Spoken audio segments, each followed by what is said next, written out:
All right, hello and welcome to Monsters and Madness. This is our 55th session here with Bastion's Watch, back in the Zimny Fields again.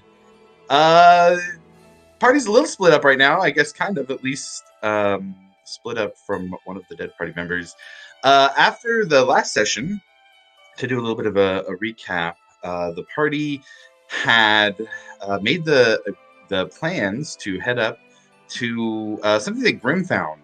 It looked like a chunk of land floating in the sky with some buildings on it. It was obvious that this is something unknown currently. And although Grim saw a very weird, fleshy creature that was still alive there, he was able to escape from that, get back down to the party, and let them know what he found. And plans were made to go up and find it. There was a little bit of a detour while the party, I guess, dealt with the situation in terms of the Cobalt Soul. There was a captive from those who had left Bastion's Watch, and the Service Assembly, mainly one Master Trent Ikathon, wanted the Inquisitor to question them, see if they could get any information about where they are. Some things happened. Varric ended up killing them at their request, and it was discovered that some kind of divination magic was in there at the time of the questioning, and information had been let slip that Milo knew about the location of where the Cobalt Soul was. And so the party quickly devised a plan to let the Service Assembly know and get ahead of this information. So did so, and then quickly headed out of town to go up to this floating city and see what is there. In an attempt to find the city, because it seems to be moving and you guys don't know exactly where it's at, Grim, Milo, and Rufus split up.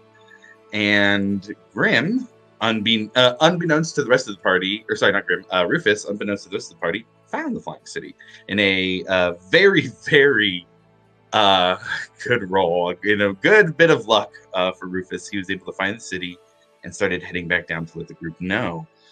And in heading back down to let the group know, was apprehended by a dragon that was able to take him down and drop him out of the sky. Milo was able to see it. He routed Grim back to the party and then headed over to Rufus himself to see what could be done to help Rufus. Gentle Repose was cast, and Milo headed back to the rest of the party, who was waiting with an ambush for the dragon.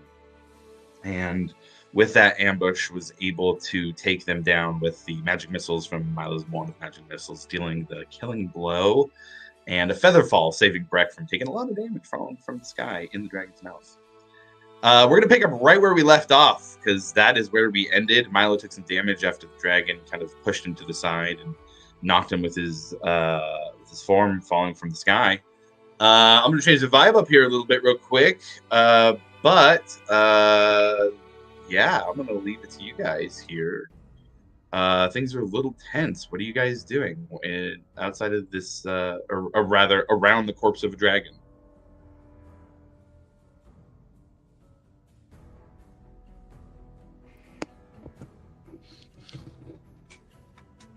I guess we run to Rufus now? Because we hadn't started running yet, right? Like, we just killed the dragon. Yeah, I think we ended, like, maybe you guys had said, let's start running, but we ended right after the dragon died for the last one. So he's over here. And I would start leading off that direction. Follow Milo. Yep.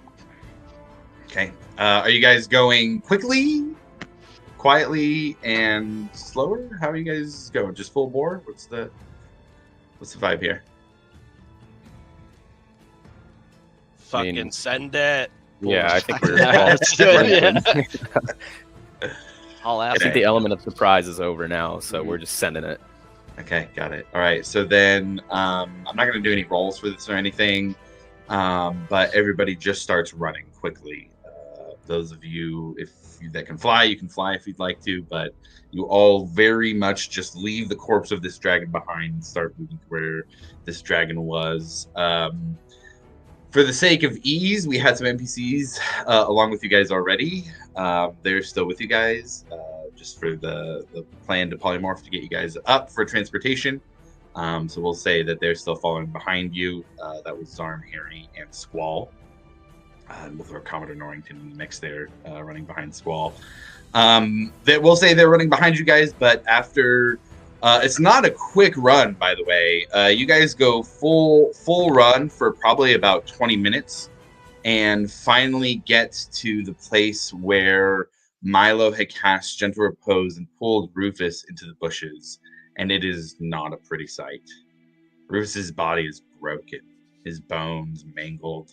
There's blood soaking into the ground, fractured bone, and pierced through skin in many places. His wings cracked and broken in ways that you've never seen before. It's a grim, grisly sight as all of you return to see Rufus here dead. I'll say about 25 feet away, you guys can see he's kind of face down on the ground, mostly covered by a bush that Milo put him in.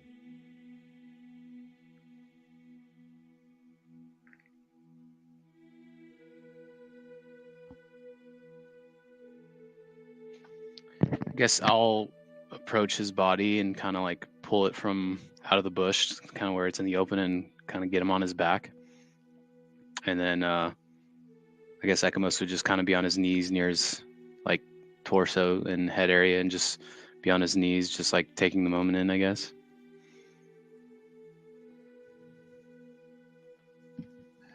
Roll a perception check, Ekamos.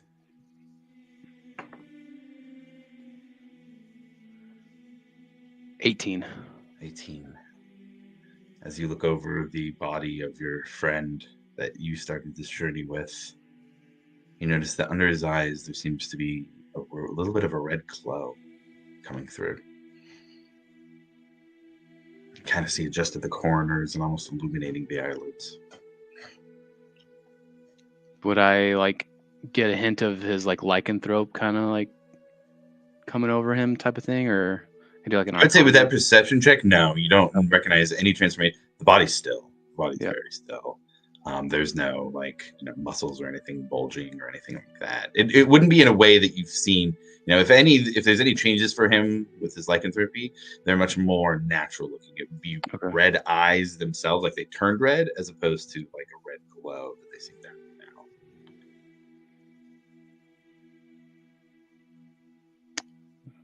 now.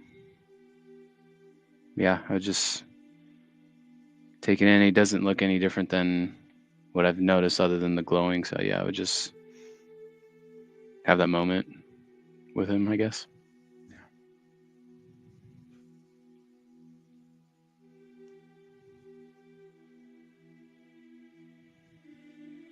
You hear the footsteps of the other party members arrive as you all are waiting, with Ekamos kneeling next to Rufus first. Ekamos, is there anything else you do, or is there anything anybody else wants to do at this point? Yeah, let's see what else anybody else wants to do real quick.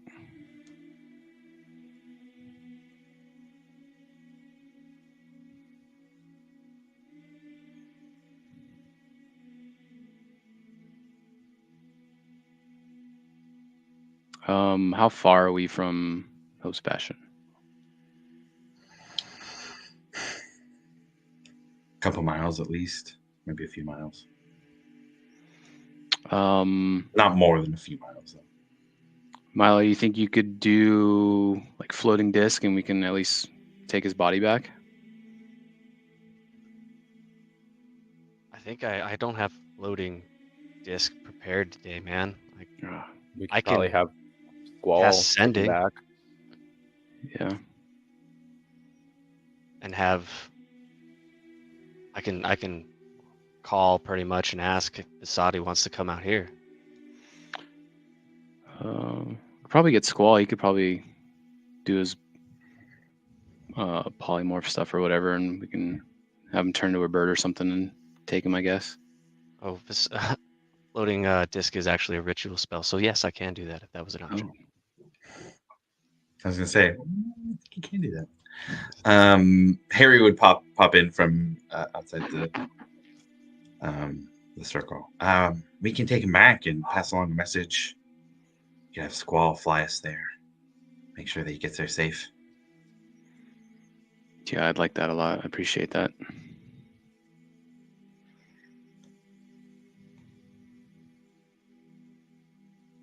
Akamos, you see the beak almost here, click, click, almost as if the two parts of his beak are clicking together. Eyes. Lies?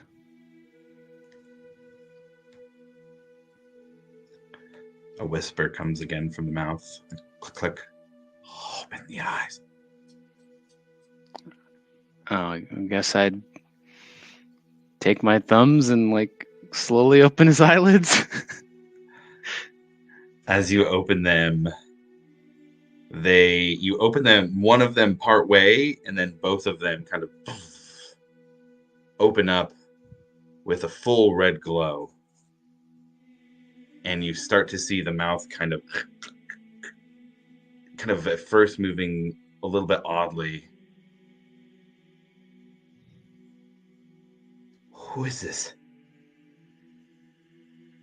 Who came to visit me? Why are they dead now? Coming from Rufus's beak. And it's not his voice. Mm-mm. Sounds oddly feminine. Not oddly feminine, sounds feminine. Oddly for it coming out of Rufus's mouth. Sheen?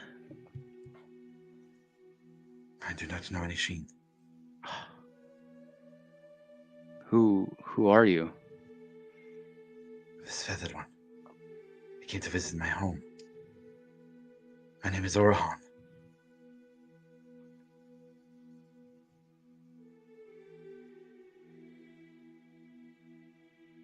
And I reside in what is left of Zydel.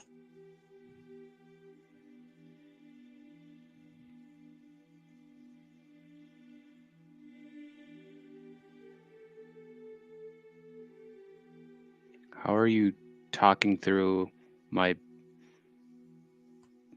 friend's body? Powerful magic.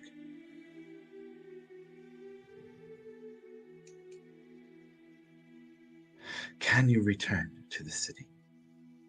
Can you help me?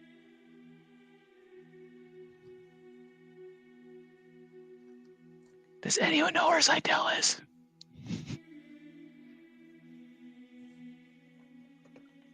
She might be talking about what we're looking for. The floating city.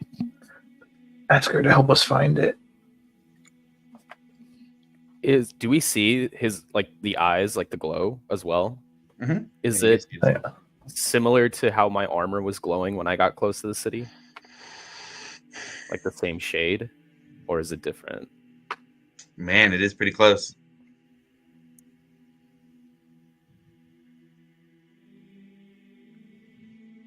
I'll turn to the group and I'll tell Akamos too, and I'll just tell him like we're close. Really close.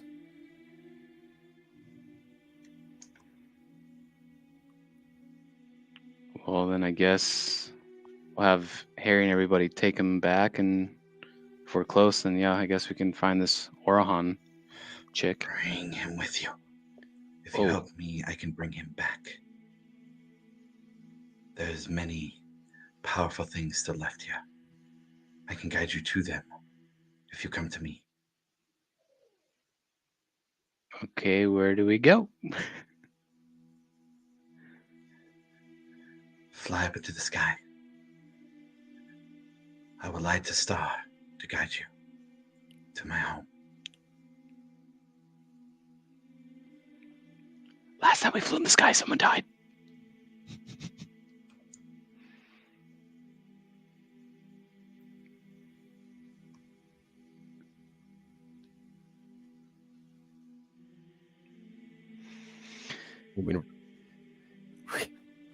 What choice do we have? We gotta do it. Okay, we gotta go. Yeah, let's go.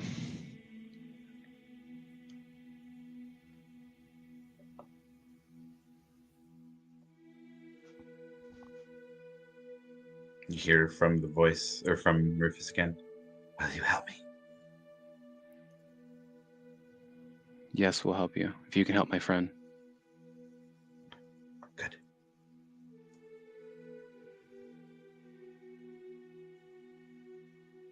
And you see the glowing kind of get a little bit brighter for a moment. And that red glow kind of siphons off from the eyes and up above Rufus. And you see it shoot out into the sky, about in the direction where Rufus had been flying from when he had been attacked. And you don't see it. It gets far enough that you don't see it, but you see the general direction it goes. You get the sense that fly high enough and you might be able to.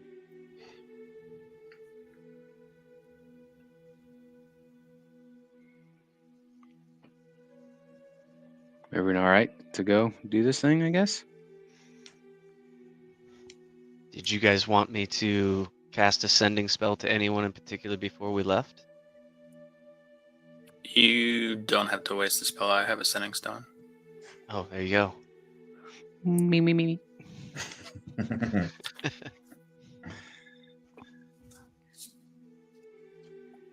I will use the sending stone. Okay. What do you say?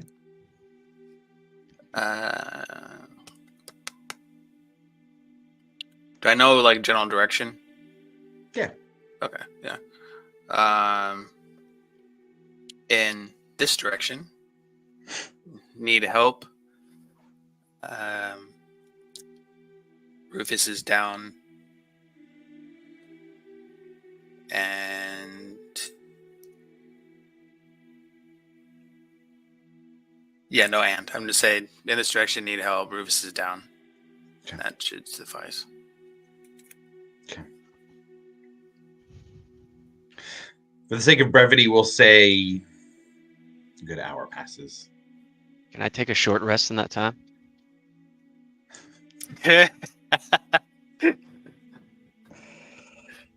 Yes is the answer. This is the last short rest that is not going to be a dangerous short rest. This is the last. Appreciate peaceful you, short Josh. rest. I have a wild question for Ekamos. Do you think, one, if it'll work, I don't know if it will, but does Speak with Dead work with dragons? Well, last time I cast Speak with the Dead, I'm just gonna say that. So, can I cast it and then someone else talk, or it has to be me? I mean, you could take You your can time ask before the you ask the question. You can ask. the Nope. question. Yeah, you're good. It's Just, you. You gotta ask it. just don't you ask guys- about roots. It's fine. You've got You this. guys gave me a whole bunch of shit. So, like I said, I don't think I should ever talk to the dead people ever again. I mean, my if it works while we're waiting, we can see if we can get answers as to what the dragon was guarding, blah blah blah blah. What If else he is up mentions there? roots, I'm fucked, dude. That's all I'm going to talk about. That's all I'm gonna talk about.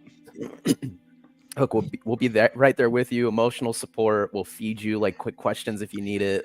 We could brainstorm before you cast the spell. But it's totally up to you, though. We don't have to, but I think there could be vital information that a dragon could give us that was potentially guarding the city. Does it even work on them? That's why I was asking. Is it even worth it? Let me Though? have First a thing is, look does it work? myself. Hold on a second. Let me read this It one would. here. I just read it. It would work. Okay. It's on a corpse you would choose. Well, if we have time, which I'm assuming we do, that's quite a walk because we ran here, right? When Yep. this Orahan individual said we're close, so if we walk away, I just don't want to put us in that predicament as well. Right. It's just a thought. Also, You know we're what? just I leaving a whole feel dragon I carcass. do definitely need to redeem myself, but I definitely want to get Rufus fixed. So Right. No Alright, doubt. No doubt. Yeah, bet. If everyone's okay with it, then sure. Is it ritual? It is. Ooh. You have to be within 10 feet One, of it. Not one a ritual. action, not a ritual, and I got plenty of essence. Let me tell you. You know what? It was an idea, but we have her. She obviously knows the city. I think we'll be fine. Fair. I'm So sure we'll we, come across other dragons. Are we not harvesting said dragon? I would We like could to, run. but Rufus's life, I feel like, is a little bit more. Are we on a time frame to He's got get 10 Rufus? repose. Gentle Repose has been cast, so he has 10 stopped days. the decaying process.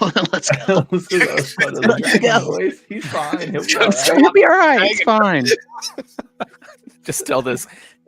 Just tell the spirit, hey, we'll be right back. We're gonna go gut a dragon real quick. I swear we'll help you. Real quick. Yeah, It because could I mean, help how us many up there. times, how many dragons do you run into, We could use some of its stuff for us there, I mean, we don't all have to go. Maybe I it's- mean, it's some different of us for can stay Rufus. behind.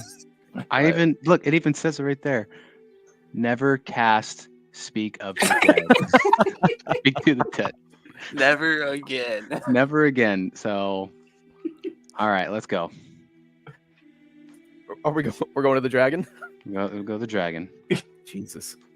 I guess like have like Harry and Squall stay behind, and then we'll just go. I'm real gonna quick. I'm gonna stay behind and watch. I'll over stay behind. Yeah. Okay.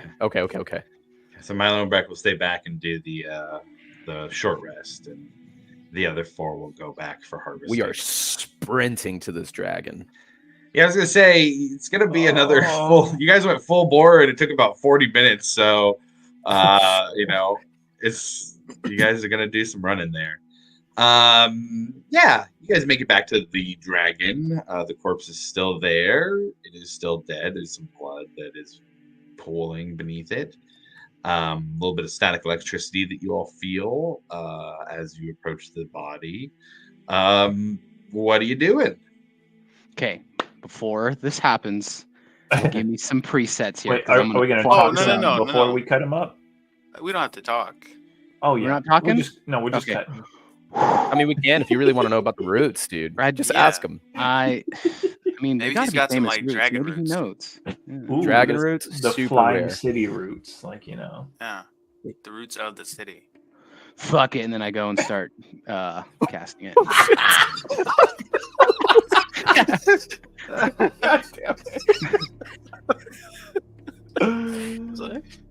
It's like Okay, leaning over and Dick as Grayson you're was like, I was casting. totally joking. As you're Every- casting, quick questions you could ask. What was he guarding? What is up there? Anything that he knows about the city as a whole. Like, just as many answers as you can get. Fuck Okay. the roots. We don't need anything about the Okay. roots. All right, and I'm like, sit there with my notebook. I'm like, all right, cool. Guarding up What there. is What your else? name? Name? No, I don't really care What about is his your name? That's Oh, a his good name? one. Okay, name. Yeah. Okay. Cool. All right, and then I'm gonna. I guess I'll kind of like sit down, crisscross applesauce or whatever, and I like start communing with my amulet to cast Speak with the Dead on the Okay. dead dragon. The amulet kind of floats in front of you a little bit, and light comes out of it, almost becoming a little sun on its own.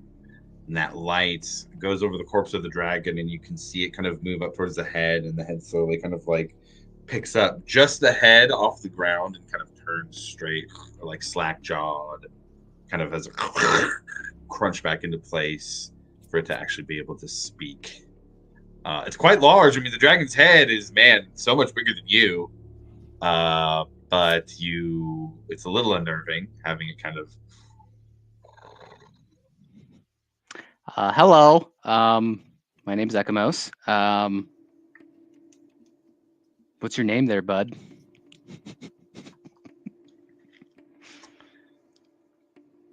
Roll a persuasion check. Just being nice, you know. I mean, doesn't remember if we. Oh, baby.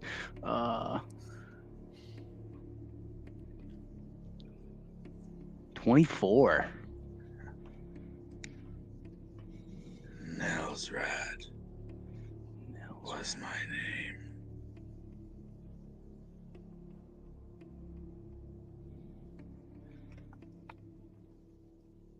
Were you guarding a city that might be floating in the sky? What city? Sick.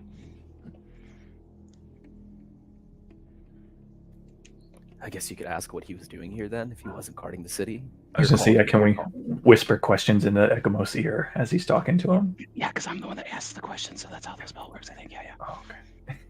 So If he wasn't guarding the city, what was he Somebody doing was- here? Yeah. Nelsrad, what by chance were you doing up in the sky before you attacked my friend? Or chased my friend?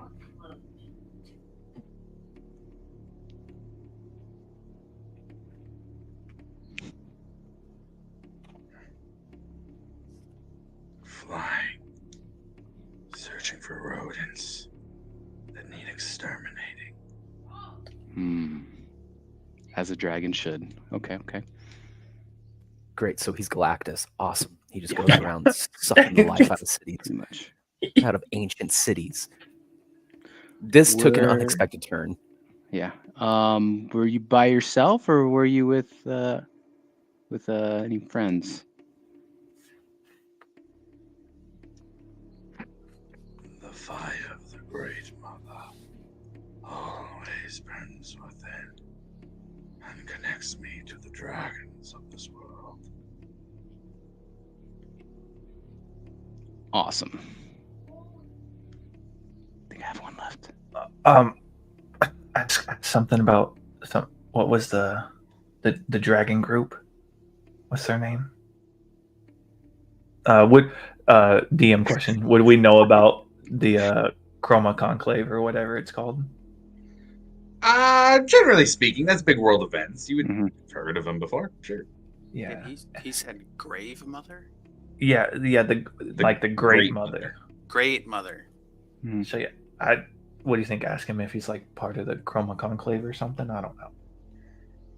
But they weren't that. I mean, they weren't really attacking ruins, though. That's like a very. He wasn't specific attacking ruins. He was object. just running around. He was just flying around looking to exterminate rodents, whatever he deems as rodents. Did he say rodents or ruins? Rodents. Rodents. Rodents. So he's looking for Rodent. mice. What a Good mice. shit job. No, you goober. He thinks we're rodents. No, I know. Like we're mice. Like he just looks at us as mice. That's such a dumb job. Oh, okay. All right, so last What a question, just ask him if he's part of the Coma Conclave, which he's probably gonna be like, nah. Just look at Varric. Varric, you got any ideas? You're the interrogator. What master do you serve? I'm Who does number 2 work for? Who sent you here to rodents? You are coming in digitized like a robot. I think he said, "Who sent you here to exterminate?" Yeah, I was gonna say, rodents?" who sent you here to look for rodents? Yeah. Hey, Nelsrad, who sent you to exterminate these rodents?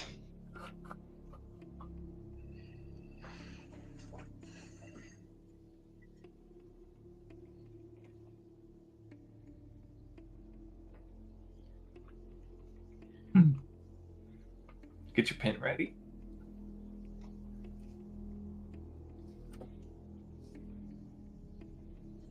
Is that all you say? Just who sent you here to? Who sent you here to exterminate these rodents? Yeah. Yeah. Okay.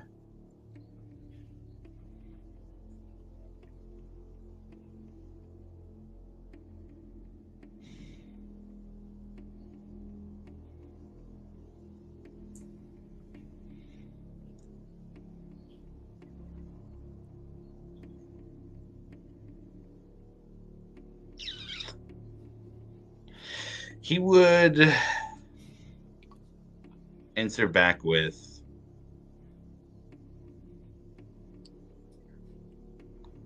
"The next phase of our plan brought us here to bring destruction to those who would stop us.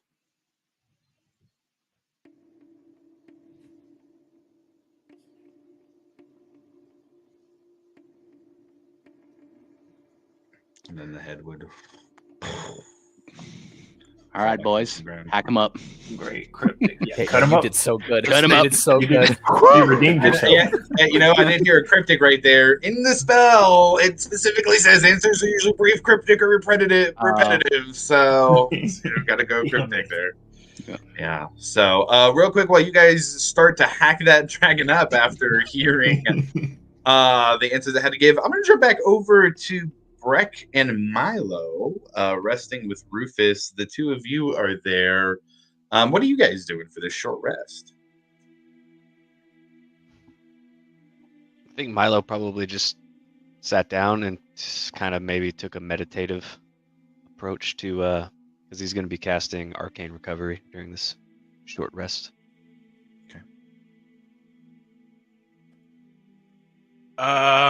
Breck's just been kind of angrily clawing his fingernails into the base of his weapon.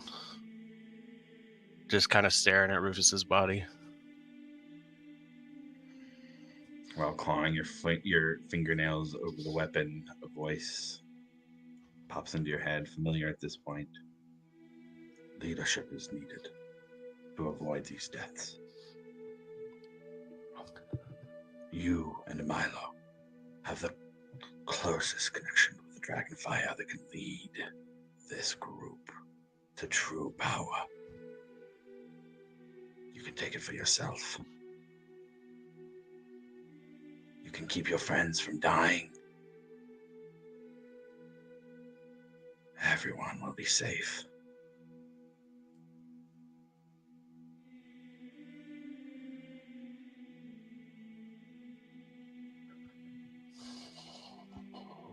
You've already told me that once, and since I woke you up, I've had nothing but death in my party. And you have not taken the lead. Lead this group. Tell them what to do. Do not ask for consensus. Tell them what will keep them safe. Show them the power that you have. Lead them.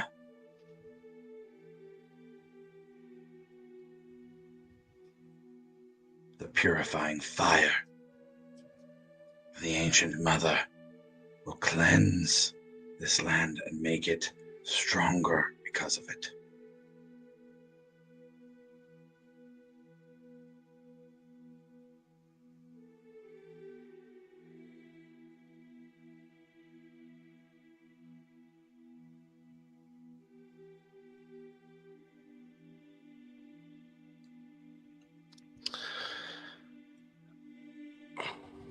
I will not be swayed by your false promises.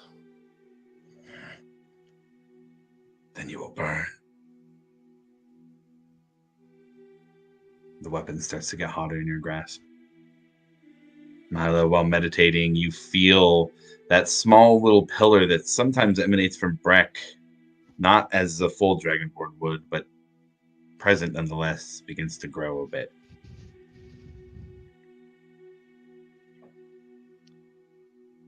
How you doing over there, buddy?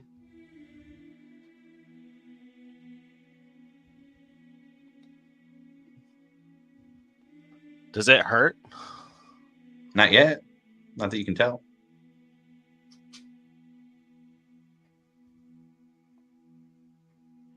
You know, if you keep scratching away at it like that, you're not going to have anything left.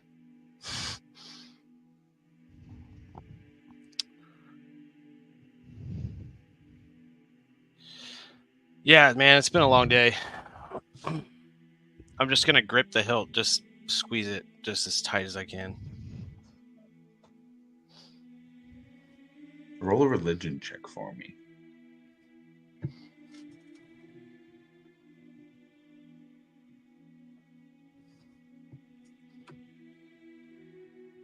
An 8.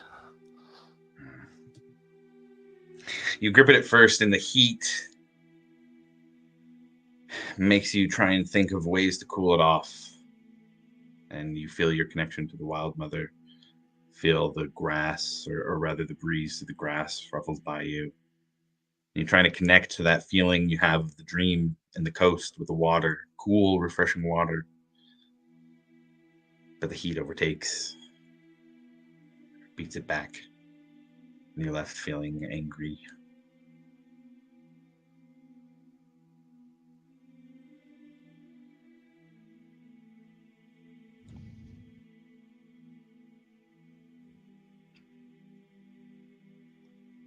few minutes pass, and the voice one more time. You will let your friends die.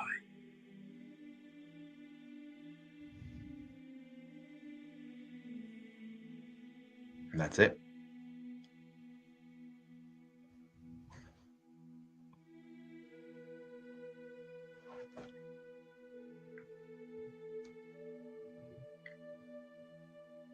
Is it still hot? Mhm.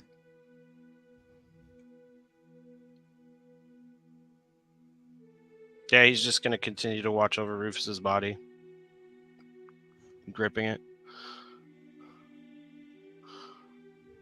You almost feel as if the Wild Mother is just on the edge of your perception, trying to reach out, trying to make a connection to you, but unable to in this moment. You begin to feel almost energy coming from Milo, similar to the heat that's coming from the weapon. As he meditates, it gets a little bit stronger and stronger. Milo, while you meditate, roll me an Arcana check.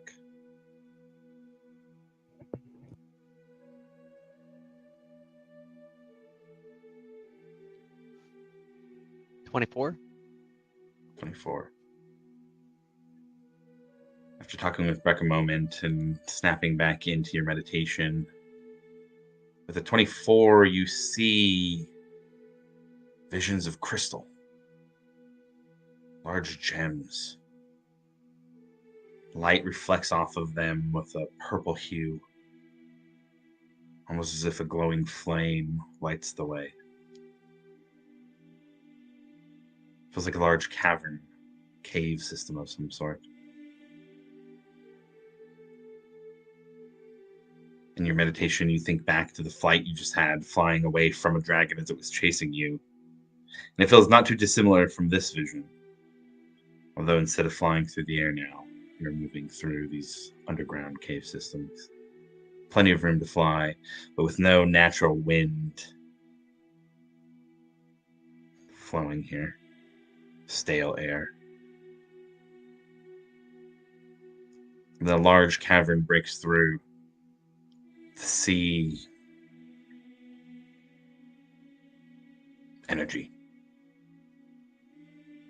Endless energy. And you snap out of it. Back into your body here in these empty fields. Open your eyes and see Breck fuming.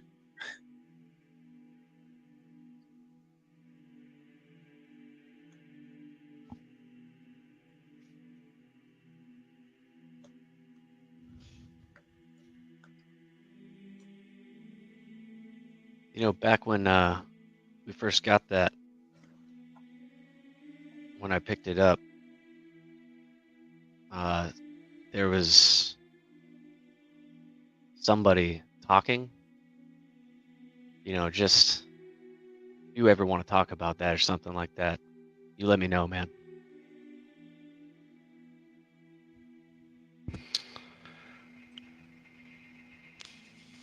I will, definitely.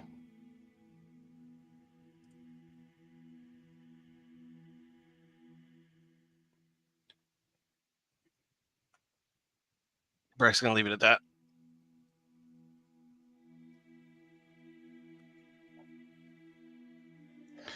Unless either of the two of you have anything else, you can both mark a short rest. And we'll move back over to the slaughter squad. Or I guess I should say butchering squad.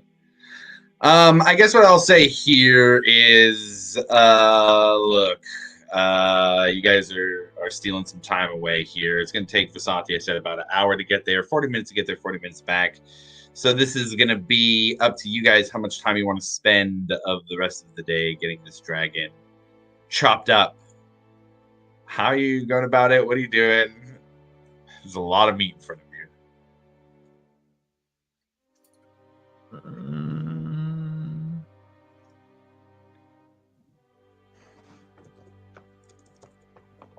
I mean, we're mainly looking for what? Claws and scales, right? Yeah. Teeth. Do Yeah, do we claw, know scales, what's teeth. like valuable on these things?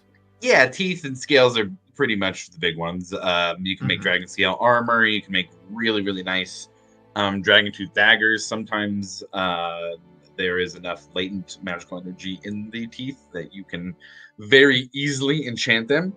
So they make for very, very good enchanted daggers. Okay. There are often glands and things that have both natural and arcane energies running through them. Let's do this. Let's call it a survival check. Everybody can roll a survival check, and we will go from there on what each of you find. Yuck. Hee. 17. Natural 20 Ooh. for a God. grand total of 21. Hey. Someone. 13. Perfect. 12.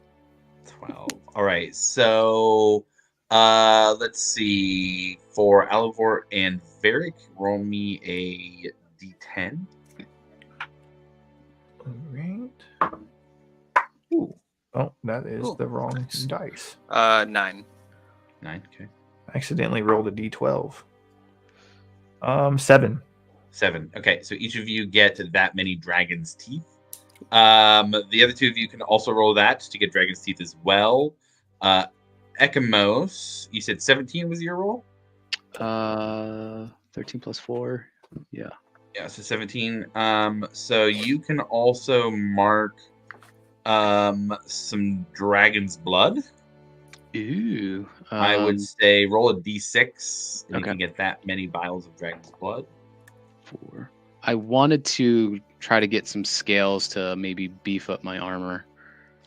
Scales to beef up your armor. I would say with the rolls we have to get nicer armor, Grim, if you want to roll a d8, then we can say you're able to pull off that many dragon scales, and a certain amount of each of those could potentially upgrade some armor.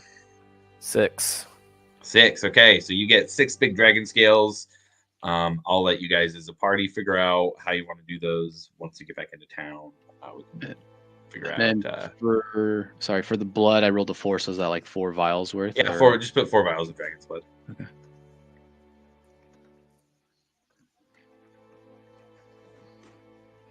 And that is going to take you about an hour.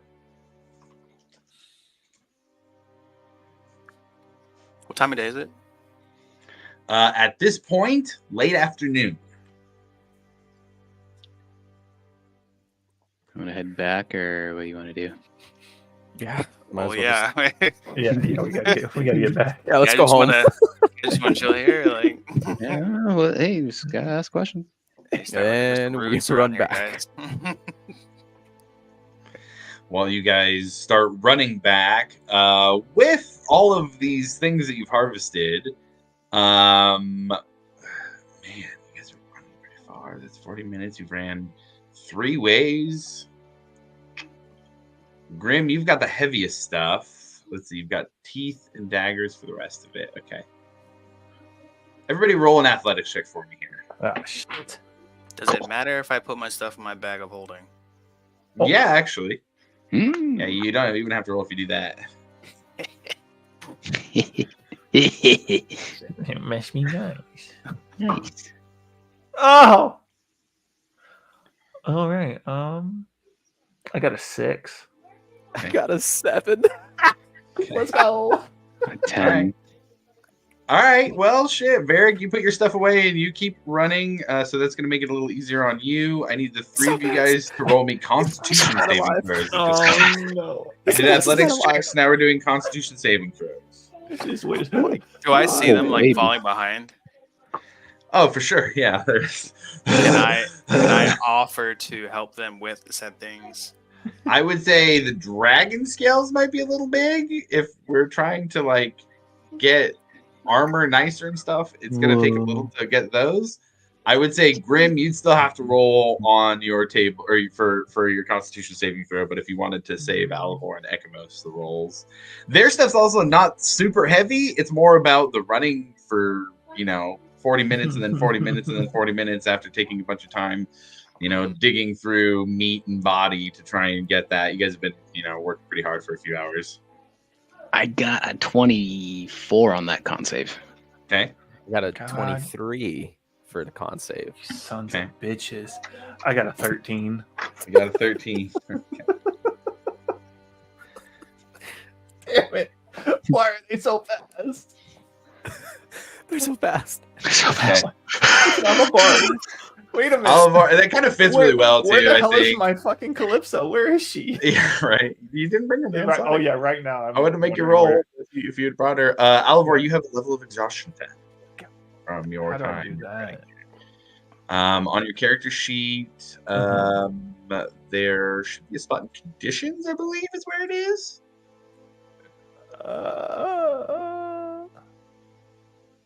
Yes. Where's that at on the thingy? The main these are covered page, top Next to your defense conditions, and then you can add an active condition. And I Oh, think yeah. It's at the bottom. exhaustion. Next to my defense. Yeah, it's plus. So yeah, if you have it on Next the to main your page, armor class, like to the right Uh-huh. here. defenses, conditions, click conditions. Oh, and then at the very bottom, oh! you can add a level. Wow. Yep. I have never done this before. Thank you. Yep. Where the fuck? Oh, exhaustion right there. 1 exhaustion. Okay. What's that do? Is that disadvantage on ability checks? Yes. So for any ability checks that you have while you are exhausted, you roll them disadvantage. Great. If you get 6, you're dead. Oh, Straight dead. Straight up dead. Straight just fucking dead. You're just dead. No rolls, no saves. You're just dead. Well, I guess you'd have to roll to get the level, but okay. So let's do real quick. Vasati shows up where Breck and Milo are still there at the end of their rest before the party gets back. She would approach and see the two of you and Rufus's body and kind of give a solemn look and says, "What happened? How did he die?" Just dropped out of the sky. Was it trying to get away from a dragon?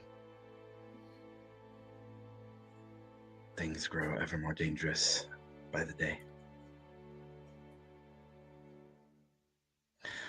I don't have any resurrection magic prepared today. But if I travel with you and he is with you as well, then perhaps I could try tomorrow. If that is what you need from me. But with the member down, I don't think I'm letting you go up there alone.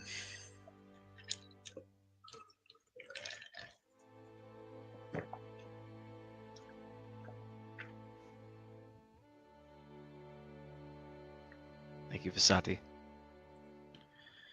And Everybody unless else is. any- Sorry, go ahead, yeah. I was gonna say everybody else is over by the dragon. They're probably gonna be on their way back. You just want to wait here. You're able to defeat them? The dragon? Oh yeah. Good.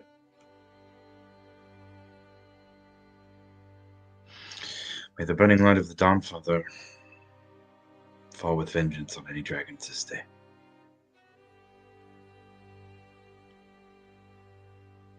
And unless anybody else has any conversation they want to have before the party gets back, we will jump to the return of everybody. Alvor is looking really tired. Varric and Ekamos doing okay. Grim's doing okay, but has like a Santa's bag of dragon scales for his back. I don't even say anything. I just go post up, fucking slam against a tree, and just fall and sit down, just fucking damn near hyperventilating.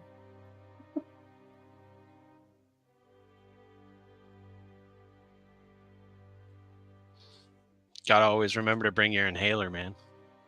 It's important. Give him that look like, ha, and then fucking sit there, continue trying to struggle to breathe. Well, I guess it's showtime. Time to fly.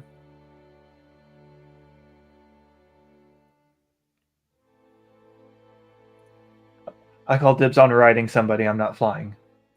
Our the other NPCs, are they going back to the town or are they coming with us? They're gonna go back to the town. I'm not gonna send you guys with full 4 Yep, NPCs. yep. However, part of the reason the NPCs came along so that they could do bird things, so you guys could get up there a little easier. With Rufus not being here and those things not having played out beforehand, Zarm and Squall both have access to polymorph. They're gonna polymorph 3 of you into a giant eagle. 2 of you can already fly. That leaves 1 person riding each of the eagles. So I'll let you guys figure out how you'd like to do that. Well, Milo, how long can you have the floating disc on someone for? I don't think the floating disc can go that high, unfortunately. Okay. I think I'm limited to see like vertically how high it can go. Like 10 feet too. It really sucks. You'd think it'd be better than that. I'll have to work on something better. How many people can fly in this group right now? Like, who needs a ride? Malivore, Ekamos, Breck, and I would assume Varric as well. Yeah, you and Milo are the 2 who can fly. And then Santi and Rufus are part of that too. Each giant eagle can take 2 people. So I think we should be pretty square. Just got to decide who wants to be the eagles.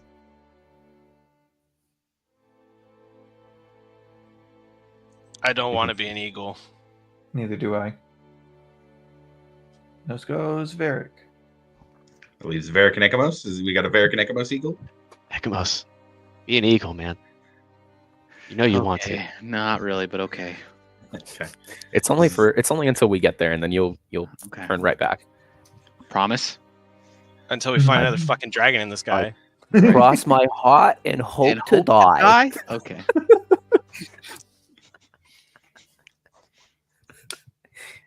Okay. Zarm will come up to Ekamos. It's gonna feel a little weird. Your brain's gonna go wonky for a second. And he casts Polymorph on Ekamos. Squall comes up and casts Polymorph on Varric. Character to character spell casting there. And that leaves Vasati and Breck and Alivor and the body of Rufus to be split up between those 2 eagles. How are we going to do it? Are we going to do... what's the breakdown of who's going to go on each eagle? I thought Grim was carrying me. I don't know. I could try. It doesn't have a. I mean, I would think I would have to roll an athletics check in order to keep you in my grasp. You would be going at half speed if you take him, I'd say. Like very Peter Pan and Wendy style. That's kind of what I was hoping for. I mean, I'm down for it. I'll do it. Half speed be damned.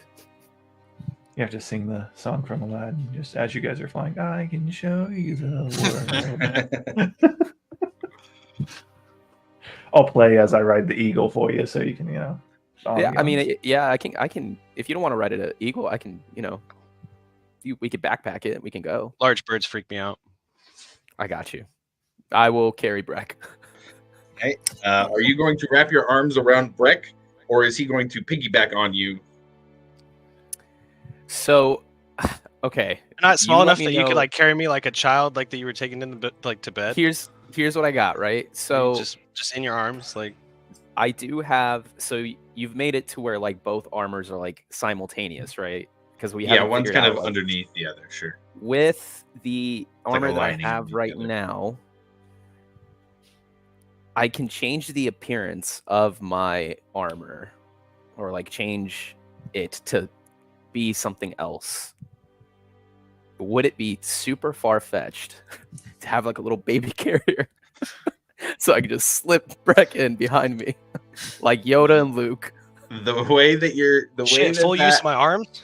the way, I guess either way you have full use of your arms, the way you guys are talking about carrying. But I would say that the way that armor works, it does not like change its shape. It gives the appearance of a different shape. So you Okay, could make gotcha. it look like that he's in a baby Bjorn while you're carrying him. But it would not effectively be a baby Bjorn. I will. I mean, I could take an old piece of clothing and wrap like a little nice cloth around, you know what I mean? Wrap a little harness. We could do that. If you're down for it. How do you want to be carried? That's the bigger question.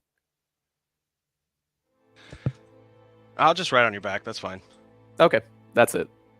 We're just piggybacking them. Just piggyback. All right, piggyback it is. Cross your leg, cross your ankles, and hold on for dear life. So, with the party moving a bit slow, with Breck riding on Grim at half speed, is there anything anybody wants to do before taking to the skies? Okay, nothing heard. So Before with that, once we all take off, are the NPCs they're gone now, right? Like They're we're gone. leaving They're them. no Colin, Squall, okay. no Zarm, no Harry. Right. Before we leave, I will give Squall the dragon scales to carry back with them, since Probably we're a not good really call. going to use them. And Probably a good call. I'll just tell them like, hey, guard these with your life, and then we'll just take off after that. Got it. Okay. As everybody gets ready to go, Commodore Norrington looks over to everybody.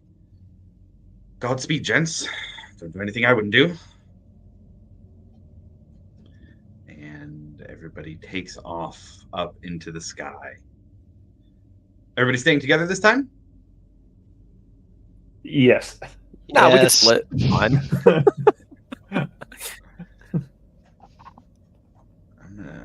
I usually keep the music right at where it is, but this is some audio effects stuff, so I'm going to turn it up a little bit higher here. If this is too loud for anybody, please let me know and I'll adjust. But I'm going to get it a little higher because this is the light one.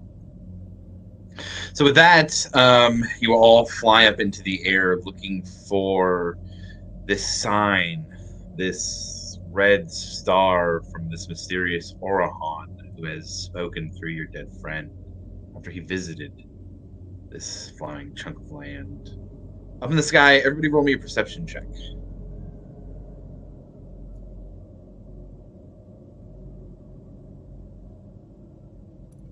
$16. 15. 15 for Grim. Using giant eagle stats, right? Yeah, correct. I got a 17. Nice. 18 minus 1. 14 for Milo. 17. 17. Okay. Breck and Varric, you're the first to see it. As you guys climb up higher in the sky, it only takes a few minutes for you to be able to see Hope's Bastion off in the distance. Fly higher and higher. Nothing beneath you in the ground, thousands of feet below. The two of you look and see off in the distance as the late afternoon sky begins to turn to dusk. A few regular stars starting to peek out, and one red one just off to the east. Varric lets out a giant caw and takes off in that direction. Not like too far ahead, but just should kind of show them. What is it, Varric? You see something, boy? Is Is it what? Timmy stuck in the well? Damn it, Milo, you beat me to it. All right, Wendy, hold on tight.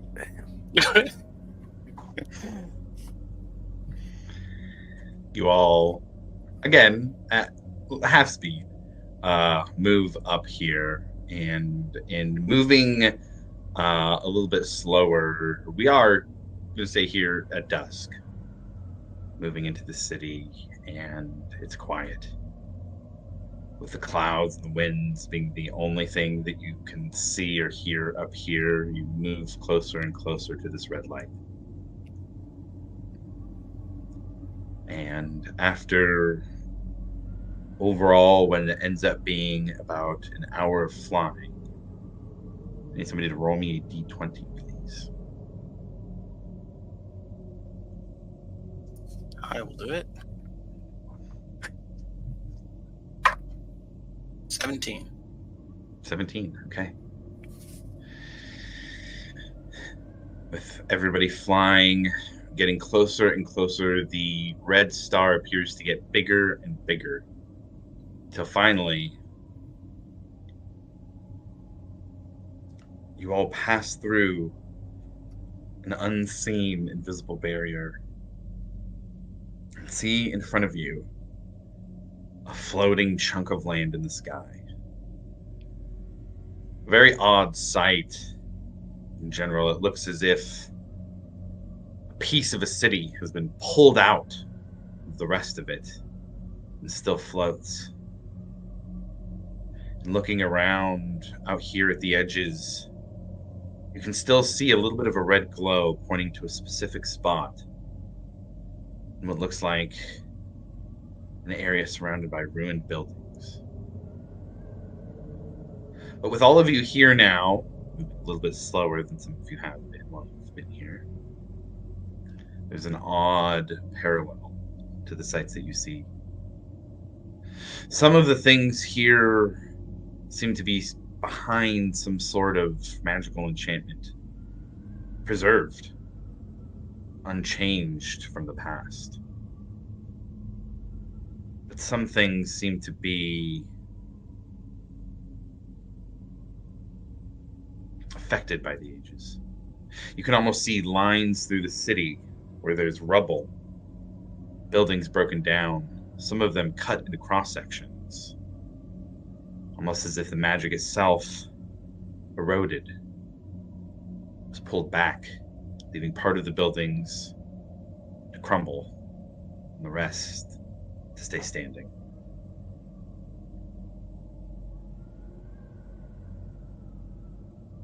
Do you stop here or follow the rest of the way to where the light is, this red glowing star?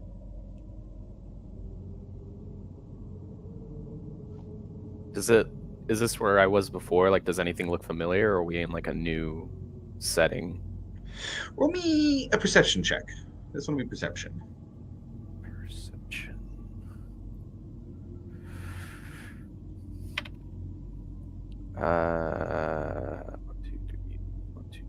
21. 21.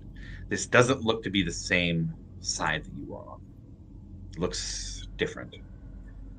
If you had to guess, with a 21, that's pretty good. You'd probably be on the opposite side of where you are now. Or rather, you were on the opposite side previously, on the opposite side now from where you were before.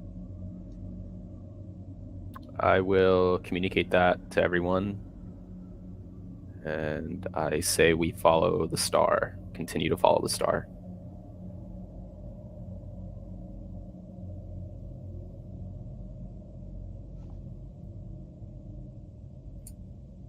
I will follow.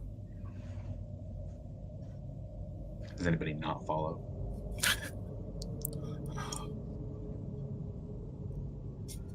Okay. Varric has me in his claws, so I don't have an option. As all of you get closer, you see what looks to be a building that is in half. The rubble ruin side is where there's a star. Just a light glowing here. It seems to be a small orb now that you're close, maybe softball size, glowing bright enough that you all can see it. Those of you who are birds right now, you land just at the edge of polymorph here. So we'll call those just about over. And as you land, you look around to see very sleek buildings. It looks like multiple types of construction styles here. Some of them are made out of stone, but there are a lot of ironworks that are incorporated here as well. The places that you can see that are still preserved seem to have extra glow or channels to them. They look like they might have been some sort of conduit for things to travel through, in the way that they're running by the buildings. You all land. Hear your feet hit the ground as you do. Rubble and stone around you. What do you guys do? I immediately start looking around. Am I still bird form? I would say we're right at the edge of that. You guys maybe have a couple minutes. I'll give you a perception check as a bird still if you want to try and fly up. That's Yeah, sure. to do. 21.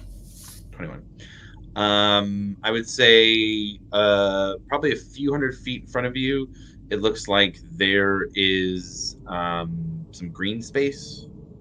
You see that it is essentially, you guys are surrounded by what looks like city blocks. You can tell that by the arrangement, but it is also very foreign to you and how they look and feel.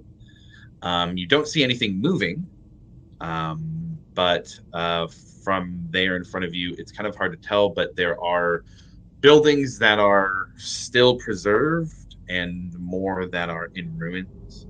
And it looks as if, I would say that some of the green space it's got like live trees, grass. It seems to be spreading. The part that you see almost looks as if it's one of those, we as humans have these movies where, nature has reclaimed a city, I Am Legend type stuff. It kind of looks like that a little bit surrounding the green space, almost as if nature has reclaimed some of that area around there. And that would be one of the closest things, a few hundred feet away, but that looks like anything besides just city blocks and miscellaneous buildings. Cool.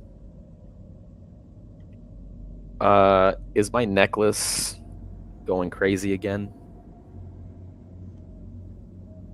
Or is the armor kind of completely shifted back to like where it was the last time I was here? That's a really good question. Yeah. There's a stillness to it now. It's not reacting in the same way that it was. It definitely, to you feel energy through it, but it's not like physically behaving as it was before. And then where the star led us, is that where I was last time? Like, are we like right where we were? We're still somewhere completely different. Still somewhere different, yeah.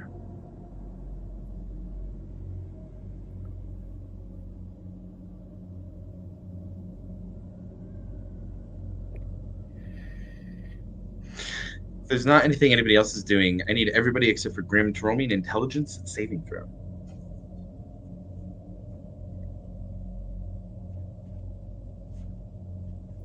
Is this also as a bird? No. Ooh. 24 for This would Equus. be, I would say, after maybe a couple minutes of you guys being on the ground, having turned back, and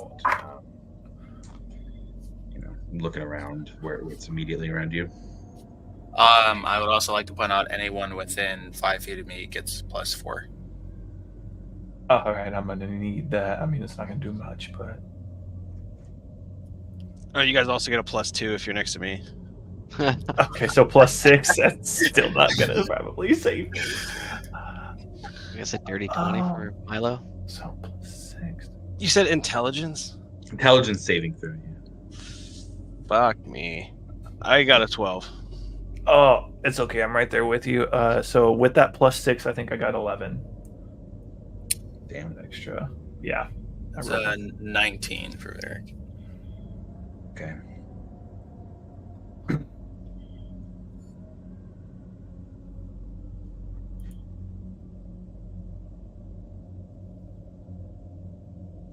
Breck, Alivor, and Varric, the three of you at the same time, hear a voice in your head that's very similar to the voice that was coming from Rufus's body down back on the ground. And it says to you, You came to help. Thank the gods.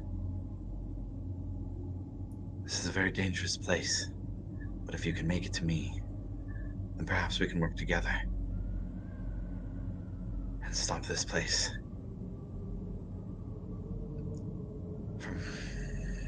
from losing its magic. There's something I need that the very center of this floating island. Something that I can get to on my own without breaking the stasis, which might destabilize things here. I'm getting ahead of myself, though. I've told you who I am, Orahan. But what are your names?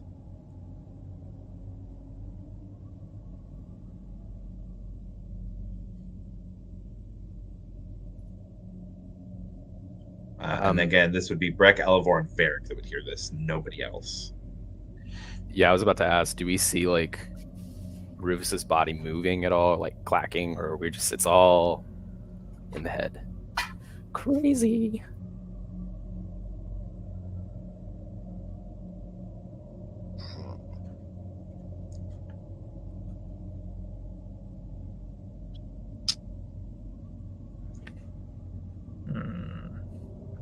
My name's Breck. Hello, Breck.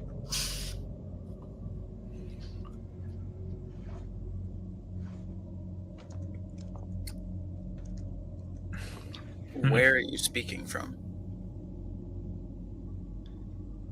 I have made camp close to the center of this island to try and study as much as I can, to salvage resources to help in my mission.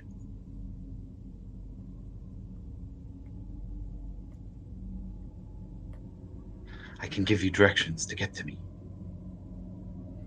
but it will be dangerous. The stasis fields are unstable. There are many what? powerful. The stasis fields are unstable.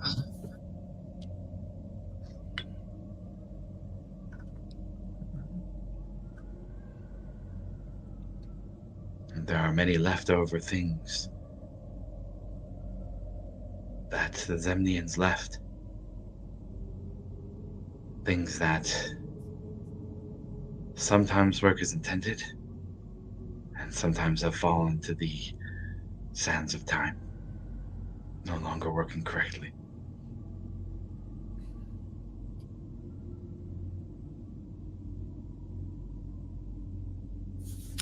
Well,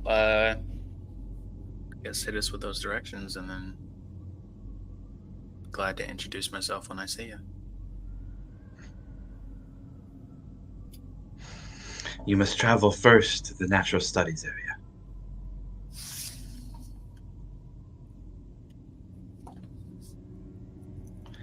There is both reptiles and simian studies that you will have to pass by.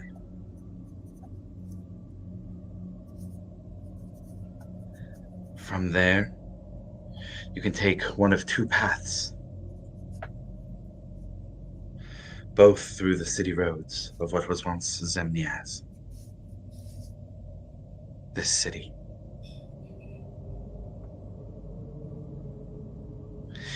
One of the streets has active security protocols still engaged that existed when this city was in its prime. The other takes you by the Demonic Fauna Integration Building. But both routes will take you to a portal. Demonic fauna? Demonic Fauna Integration. Okay. Would I know that I'm not the only one hearing this? Because Breck's like, fuck, am I supposed to be taking notes? I guess it's up to Varric and Alivor. Is this like a mind link thing, or?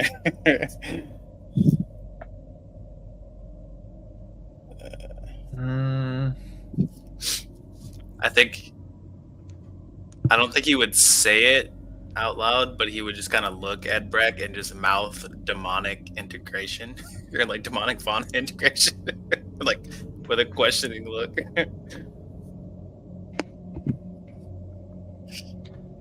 And you're sure this is the only route to get to where you are? There was a old system of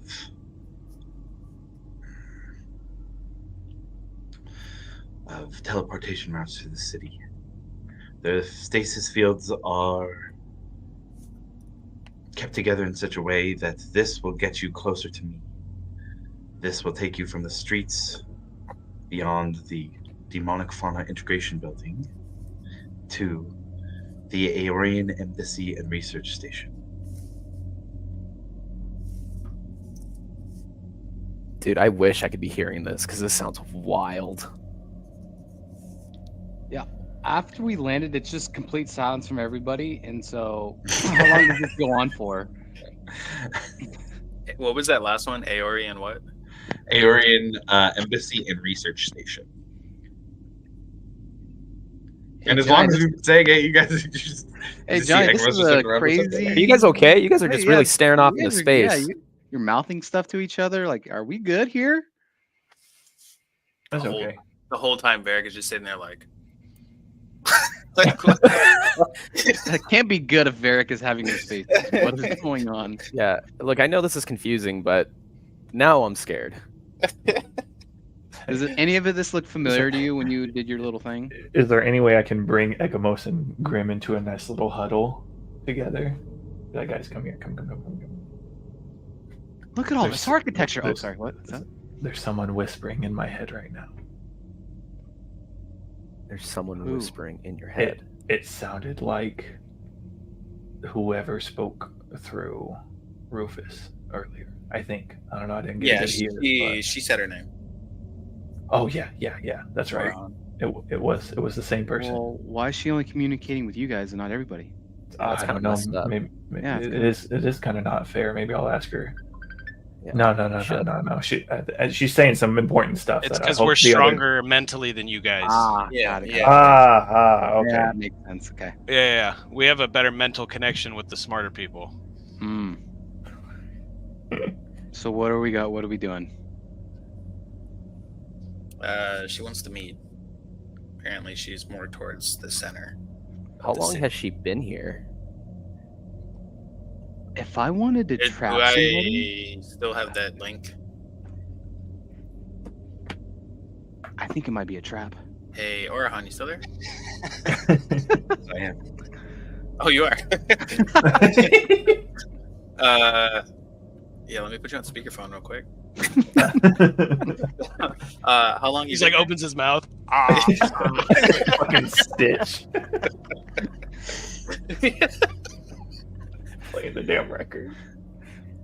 She'll respond with, I could not tell you the exact amount of years, but it has been centuries. That's a long time. I think that's a long time. I have not left my post in trying to save my friends. I will not leave till they can be safe. Did you just bring like a century's worth of supplies, or like what do we? How are you still alive? I have been slowly destabilizing the stasis fields to get to the resources that are kept within them. But I cannot do this without great care. If the stasis fields around the runestone were to fail, then what's left of Zemnias could come crashing to the ground.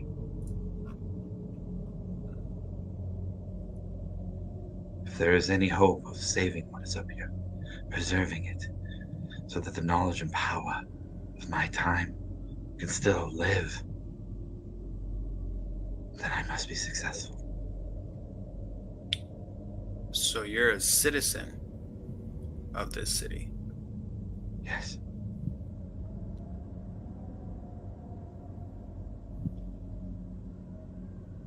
How long has this city been up here? Centuries.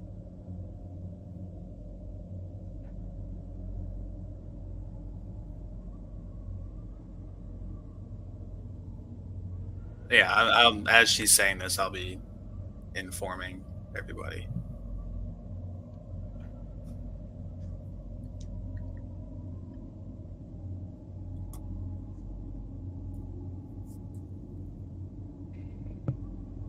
Don't forget to leave out the demonic fauna integration as well. Yeah. Natural Yeah, studies, reptile studies, simian studies, active Mhm, security mhm. road, or Mm-hmm. the demonic fauna integration, guys.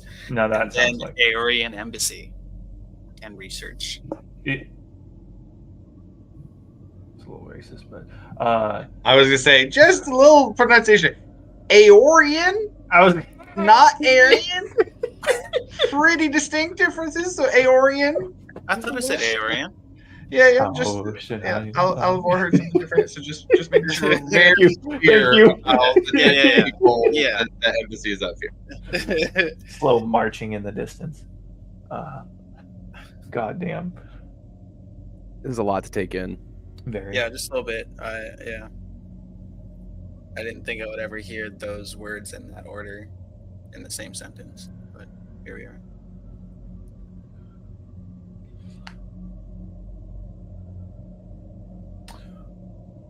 So, do we have to go in that order, or do we just According to Orahan.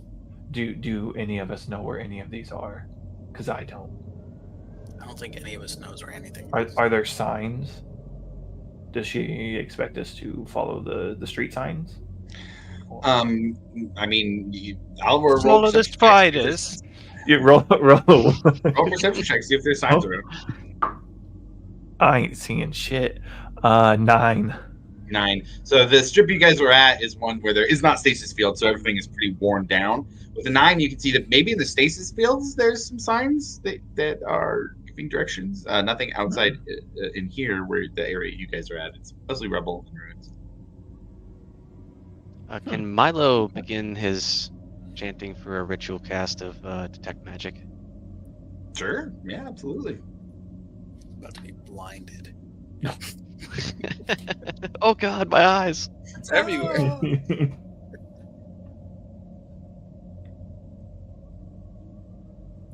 Can I pop a divine sense? Sure. 60 feet. Anything affected by the hollow spell, celestials, fiends, and undead.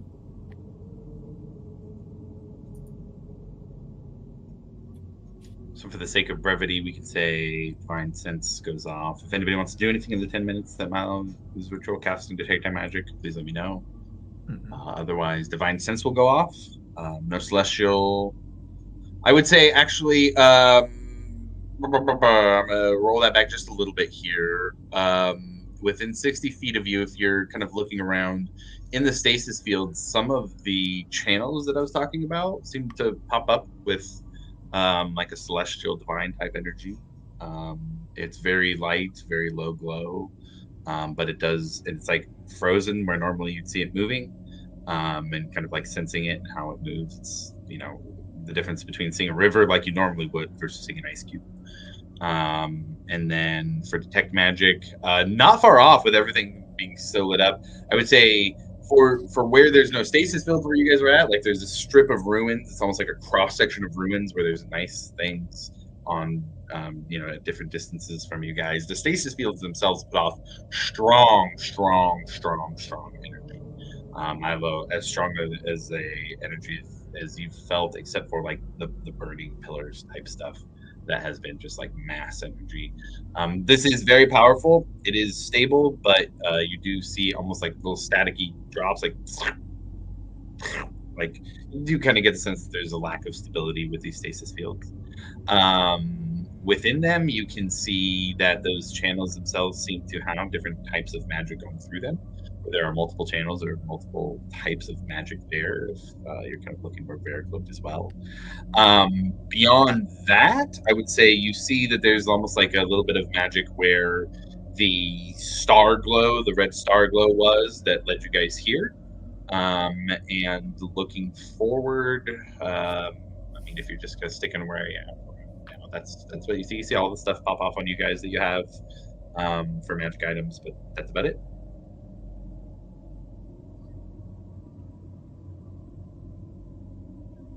I think I'm gonna go ahead and bring Silsine.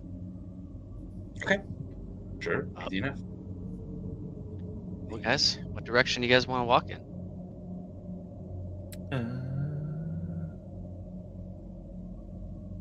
Can I?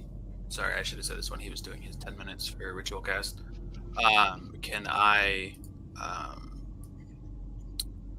summon Nara Ooh. Yeah, that would work. in mastiff form? Okay. Yeah, absolutely.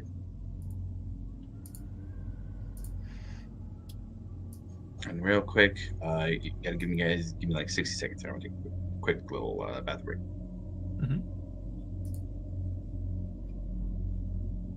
Now we can put Nara in the front. Hell yeah, instead of Grim.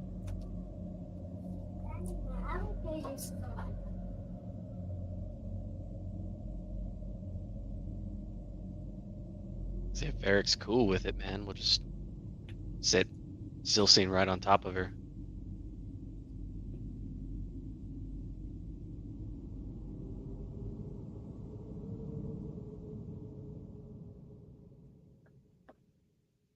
Ooh, that would be cool. Silsine riding Nara. Yeehaw.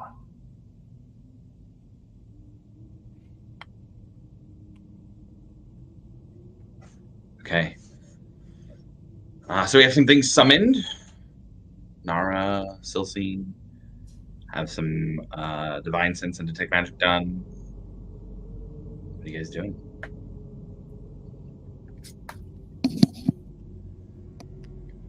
Did Orhan give like a general direction for the natural studies?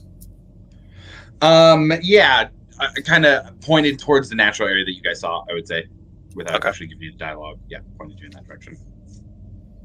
Which, as you look through in that cross-section of ruins versus things that are still preserved, seems to cut through that way.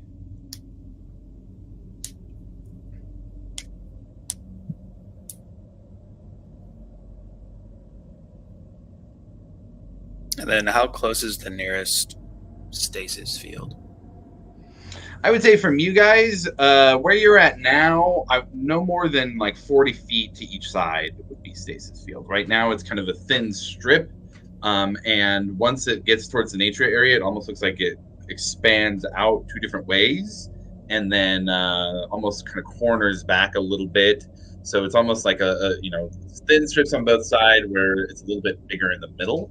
And in Orhan talking about destabilizing on purpose for some resources. It might be that this was an area that seemed like there was the ability to do that, but either way, at the very least, that is kind of the breakdown. It's almost like there's stasis field all around you guys with this little patch that you've landed. That's ruins.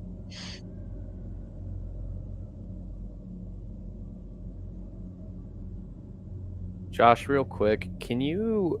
I don't have my notes on me. Can you remind me of the name that the Raven Queen called me when I was dead? Yes. Undertow. He's still pushing it.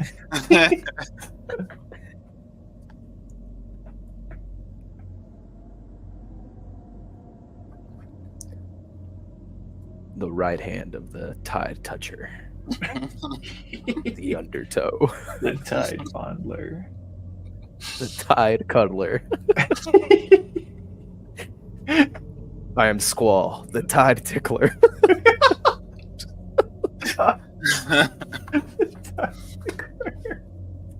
Jesus. If you ever switch back to Squall, that's what your little name has to be. Level 10 Tide Tickler now. If I switch back, it means something happened to Bear. Yeah.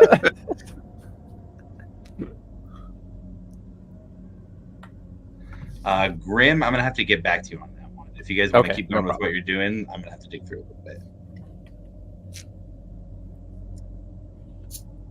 I guess the only thing I want to clarify before we start walking around is, so we are not inside a stasis field. Going inside a stasis field is bad.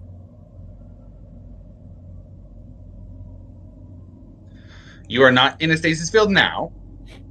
You don't know if it's bad. Nobody's tried to do anything the stasis fields. I would like to throw a rock into the stasis field.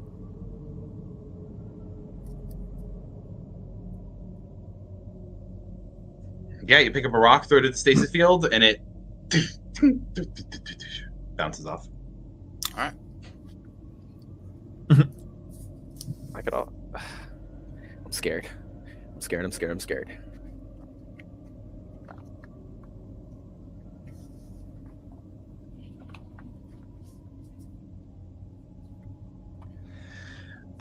Grim, I believe I'm going through my notes here because I wrote this one down as to put it in my type notes, which was a mistake. But I believe it was Zaverius, Zaverius. Thank you. And if that's different, I'll let you know outside the game. But we'll go with that for now. Got it. Well, where do you guys want to go? You guys want to follow the direction that they gave us? I mean, what else do we have? I mean, yeah, I everything agree. else- I mean, this area does not look familiar to me. We're like in a completely different area than what I saw. So we are definitely navigating blind here. And if what she said is true and she is a citizen here, then I feel like following her directions is the best bet. I just can't believe that they're still alive. I mean, it could be an elf. Because, can you still talk to her? Was she a part of the council that was up here? Is that why is that the friends she was talking about?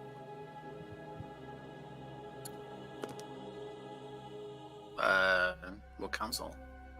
The city was overseen by a council. That's what I guess ran the city, at least based off of the small bits of info that I picked up when I was researching it. They it was like a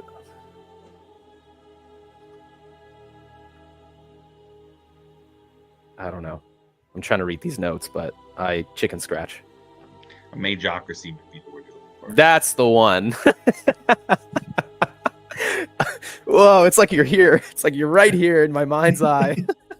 I mean, do you want to ask her when we find her? Yeah, we could save it. It's just now all the questions are starting to Yeah. happen. But yeah, let's just, I guess, we travel to the studies area and then pick a path and go. I mean, I know the general direction based on what she said and then what I saw as the giant eagle, because I saw the natural area. So I guess we start heading in that direction, and I'll just have Nara take the lead. Yeah, sure. And I'll send Silcine just to float above near Nara, out there in the front.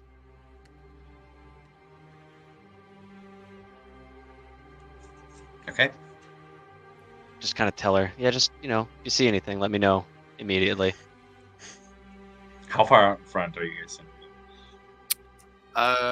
I think Silcine has a limit, right? 60 feet? She can go out to 300, I believe. 300. Okay, got it. But I will get the specifics right now.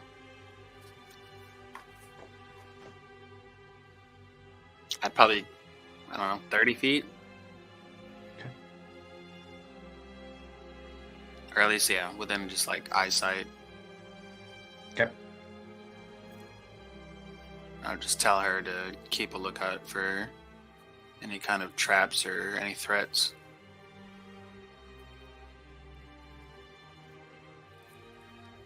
Okay. Yeah, no problem. So are we moving towards the natural studies area? Unless anyone has any objections. No. Okay. As you guys pass through the city for these few hundred feet, it is very odd sight, the cross sections where the stasis field has left buildings preserved versus crumbled is very much just like somebody took it and sliced it and let one side crumble. and you can almost you can see some cross sections of some of the buildings, right? So there's a couple of houses you pass by that you can see that there's what looks like to be a bedroom, a kitchen, a bottom stairs where there's a table set up with almost like a lab area. But the closer you get, it only takes a couple hundred feet to start seeing some of the grass and bushes that has overtaken here. And you can see that there is almost like a large, not a coliseum's too big a word, but large walled area that one part of it has crumbled away and left a opening that's probably about 100 feet wide, 50, 60 feet tall, and has trees, grass, bushes growing at the bottom. And looks like that wall was, just from the looks of it, looks like that wall was probably the nature, anything in that was the nature area itself, and it has grown out from there. But as you guys get closer, you can see that on the other side, it's much more field-like, almost like a grassy meadow or field. And if you would like, you can continue into that.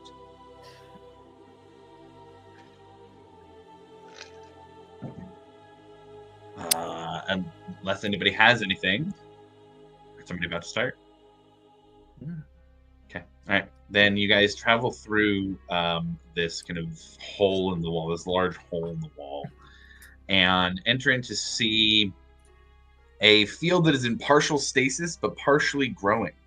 You can see trees that look a little bit taller on the side that is not in stasis. And it's a very different, once you pass through the wall, it's a very different setup in here. It looks like things aren't in stasis but aren't in ruin either.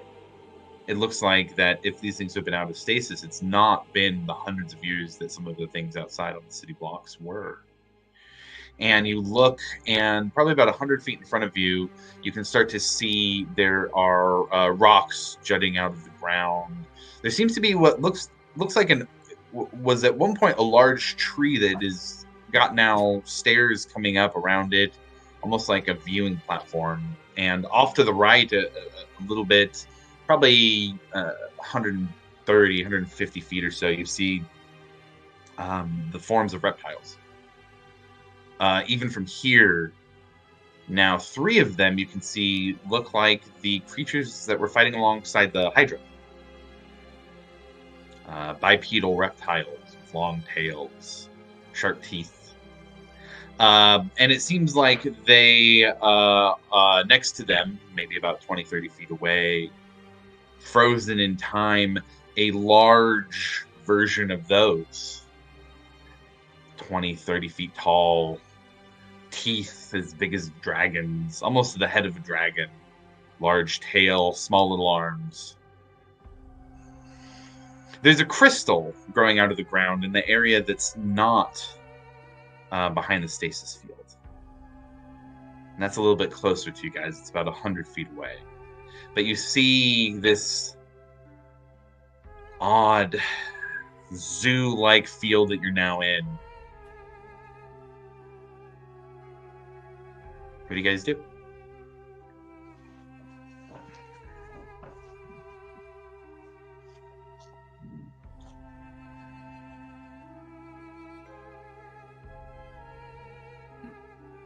So I'm going to assume we're not touching the shiny things.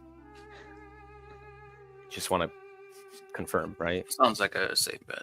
The shiny things could be worth something, though. No, they're not. I don't know, Abu. I don't think it's a good idea. To give you guys, I said crystal growing out of the ground. I probably didn't describe it quite well enough. I would say it's probably about 10 feet tall, 5 foot diameter. It's a very large crystal coming up out of the ground. And, It's a pillar. Yeah, there you go. Crystal pillar. There you go. Crystal pillar coming out of the ground. Wow.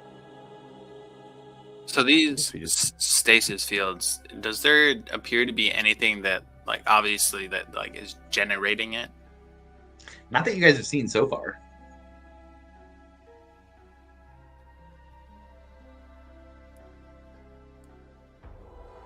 It'd have to be generated from somewhere, obviously. Yeah. But nothing that you guys have seen so far in terms of like specific devices or the effects of a spell that might be causing it, besides the actual stasis fields themselves. I think we should just continue trucking along, because I feel like all our answers can be, or all of our questions are going to be answered once we find this chick. If this person's even real. I mean, it's So these reptiles we saw, not in stasis fields. They are. Yes, they seem to be frozen all behind of- the stasis okay, field. okay. Right. So essentially, the stasis field kind of cuts through this field, right? Yeah. Through this meadow. I'll use different terms because I'm saying field a lot. The stasis field kind of cuts through this like open meadow area. And on the one side, there's this like tree that looks like it's a platform that you can go up to and stand on and view from. On the other side, it looks like there are these reptiles, some trees that are smaller than the ones that are on the side that doesn't have the stasis field. Looks like the ones that aren't in the stasis field have grown a bit since coming out of it. I would say you guys are also close enough to notice that like there's a huge chunk missing by these reptiles that is just open to the air. Like it seems as if something like a chunk has fallen off here, and there is nothing blocking it from the sky. How far away is the viewing platform? If you guys are 100 feet from the viewing platform, it's probably about another 100 feet to it, so about 200 feet or so. You guys can roll a perception check at this point. Yeah, I'd like to Yes. do that. Perception. Gross. 26. Yep, nope. 24. Yeah, Varric and Milo see there is a chest on the platform. See that, Eric? Yep. Shall I maybe float on over there, or do you want to go check it out? There's a way. Obviously, up to the platform. Yeah, there's some stairs. Yeah, there's some stairs around. If you guys Also want, I can sense show you what it looks Sylvain. like. Yeah, I'd love that. Yes. Yeah. Yeah. If you guys want, I'll show you what it looks like. Yeah, let's just see what it looks like. Why do you have a map of it? You know. Exactly. That's what I was like. Oh, 'Cause this triggers. is an encounter in a dungeon. It's just an Trigger. encounter. Yeah. It's just a map. It's Just some a cool display. scenery That's all for you it is, guys to right? see from the past. Visualization to kind of help us figure things out. That's all it You guys is. are paranoid.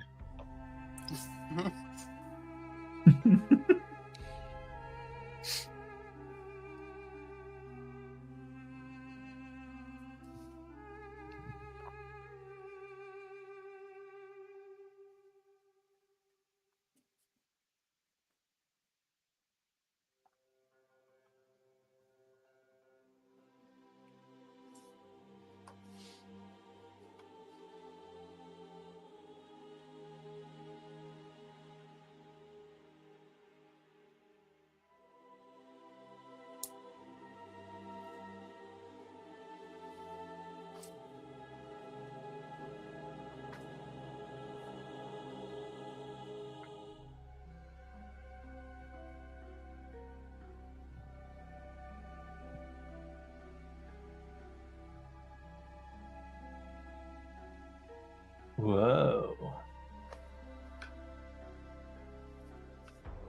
Yes.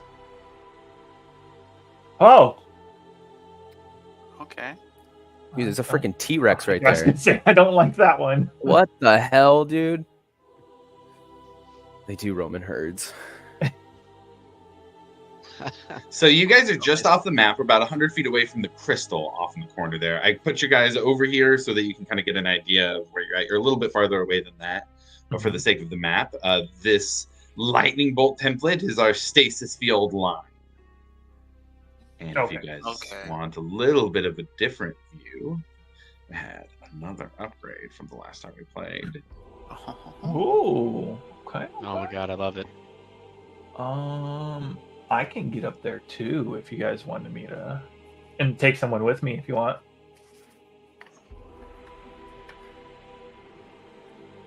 If you're willing. You really want to see what's in that chest, huh? Yeah, I can just instantly be there. I mean, I could do it. How's everybody feeling about this giant crystal in front of us? I don't want to touch it. I don't. I Like don't want to touch it. How- I don't like that how there's long a is it? T-Rex right there. How long has it been since I did the detect magic? I would say 500 feet would take you. Man, I guess a mile. You could do a mile, walk a mile in 10 minutes, about right. So a few hundred feet, you could do in 10 minutes. You'd have to get within 30 feet of it, though. I don't like the way you said that. Okay. I'm just telling you the Effective. details of the spell. I'm just telling I you the will. details of the I will spell. slowly approach the crystal. Okay. Just With know, your just 30 be- feet of be for ready your to 30 pull me feet back. of You know? detect magic. What's everybody doing in the meantime while Milo approaches that? my Fucking eyes are wrong. on He's, like, the slowly. giant dinosaur. I am You what? So my eyes are focused on the giant dinosaur over Ah, got it. Alivor is very harshly contemplating just zipping up to that chest. I mean, I'll go with you if you want. You want to go to the chest? You just see him get like real excited. It's like, I fucking love loot. You're a pirate. Come on, you want to go see what's in the loot? I kind of want to go see what the booty is. All right, he says that. Alivor slaps his hand on Grimm's shoulder, and we're both gonna dimension door up to the chest. God, that felt awful. like check for traps. Yeah, as we get up there, I'm like, all right, now check for traps, Grim. Do your thing. I will check for traps. Okay, you guys get up there, and while you start to look around for traps, Milo, you have your detect magic, and you get within 30 feet of it. Once you get within that 30 feet, very quickly you see, yes, absolutely. There is magic coming off of this. It's pretty strong. Give me a second to give you magic school. Eric. It is abjuration, and I also need you to roll me a wisdom saving throw. This is how it all starts, dude. Guaranteed. We're about to fight this fucking T-Rex. Did I go up there with you then? If you said were telling me. As if demonic fauna wasn't bad enough, dude. There's a fucking T-Rex here. 13 for a straight wisdom save.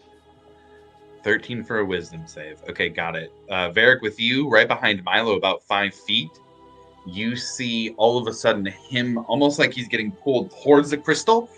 Do I get anything from Varric? I was to say if he's within, it's actually 10 feet. Sorry, I made a mistake earlier. But he would get a +4 on that. +4. Okay, so 17 total. Cool, totally. Still gonna happen. Starts to magically get pulled into the crystal. And you see the form of Milo inside this crystal.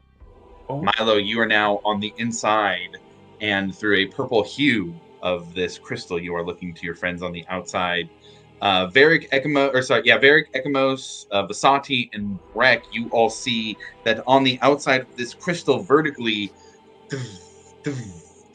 3 symbols light up. Of course, I had to take fucking Milo. What happens to Silcine specifically? Good question. Do I get that information, I guess? What happens to Silcine specifically?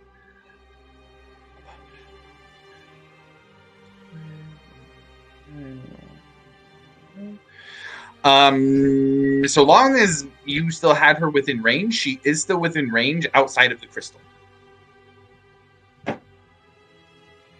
I would say, however, if you try and tap into her at all, it does not seem like you have a connection in the same way. Okay, so no communication. They can see you. What do these symbols look like? Roll me an Arcana check. Oh boy.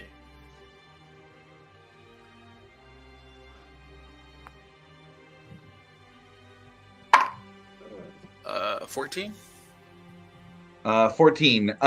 They look like they are probably schools of magic. Do I recognize any of the schools of magic on it? As a paladin and with a 14, I'd say probably not.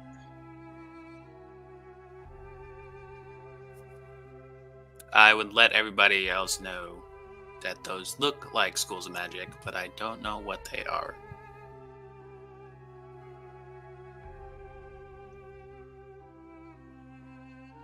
Can Milo attempt to cast a spell? Sure. Yeah. What do you try to cast?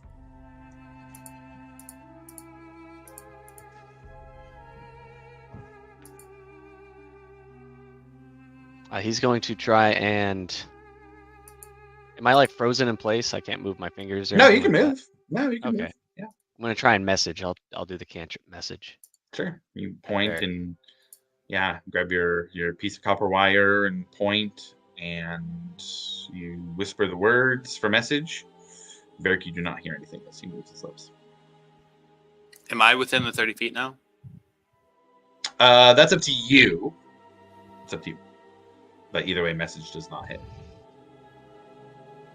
I will send Nara within 30 feet. Okay. Nara moves within 30 feet. Nothing happens. Okay.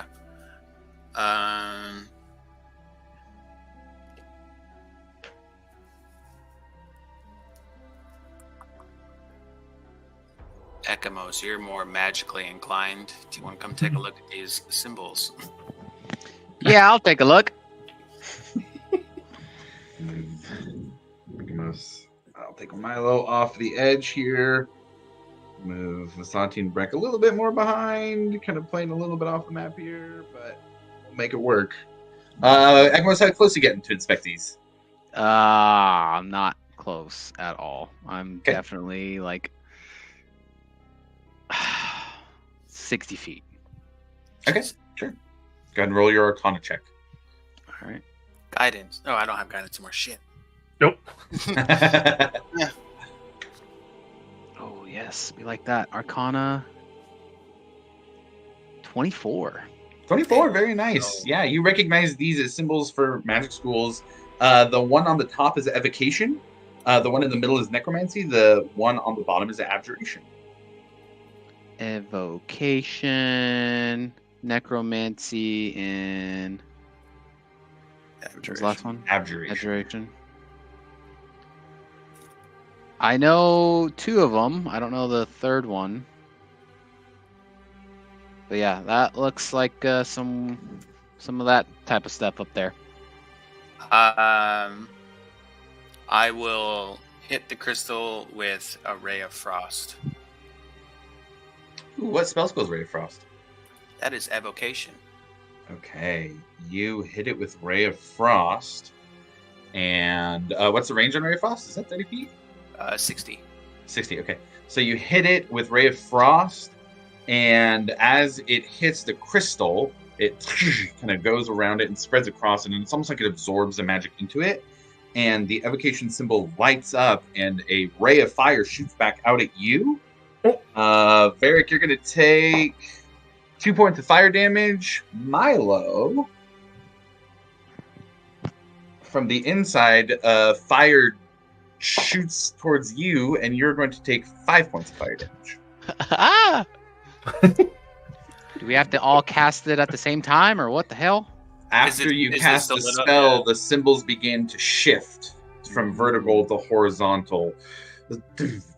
They kind of like appear, they shift a little and then glow as they appear in their new spots. Still evocation on the left, necromancy in the middle, and abjuration on the right. Is the evocation still lit up? No, just to throw the damage out.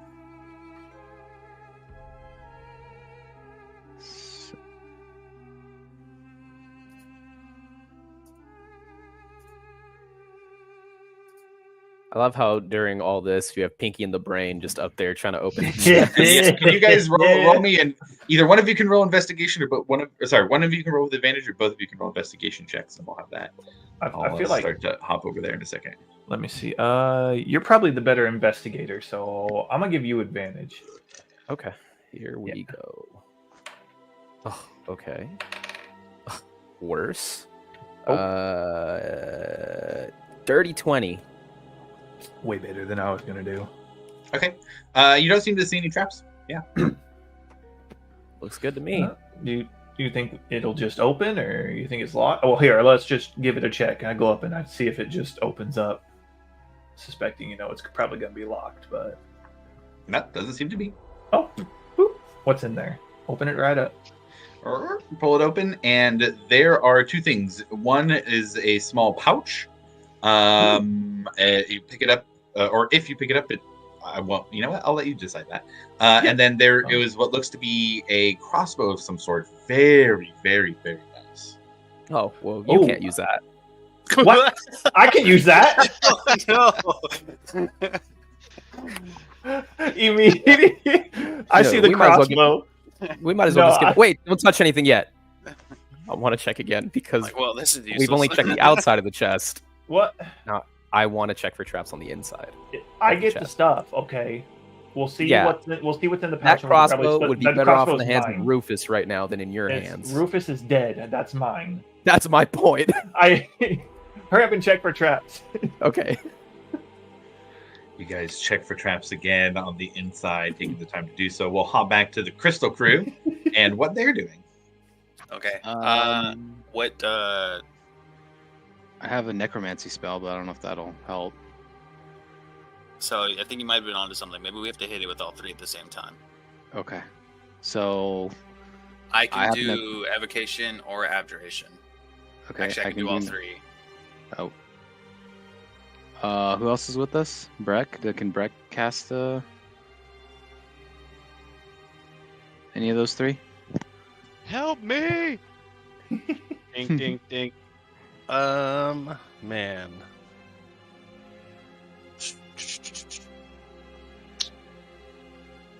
I'm not gonna lie. Evocation, so that's like I could do like a cure wounds, but I'd have to get really close to it. What about Vasati? She's there too, right? Yeah. Yeah, that's right. She is. Give me a second on that. She got that sacred flame. Yeah, I've got lightning lure. That's evocation, right? Is evocation red? The red like Yeah. cross-looking thing? Yeah. Okay. Yeah, I could do necromancy. And I can do abjuration, I believe. Yeah. Okay. So we all cast at the same time? And lightning lure is evocation. Yeah. Okay, I But- got to get within 15 feet of it. Yeah. Yeah, don't get close. Oh, Can, that's what I got.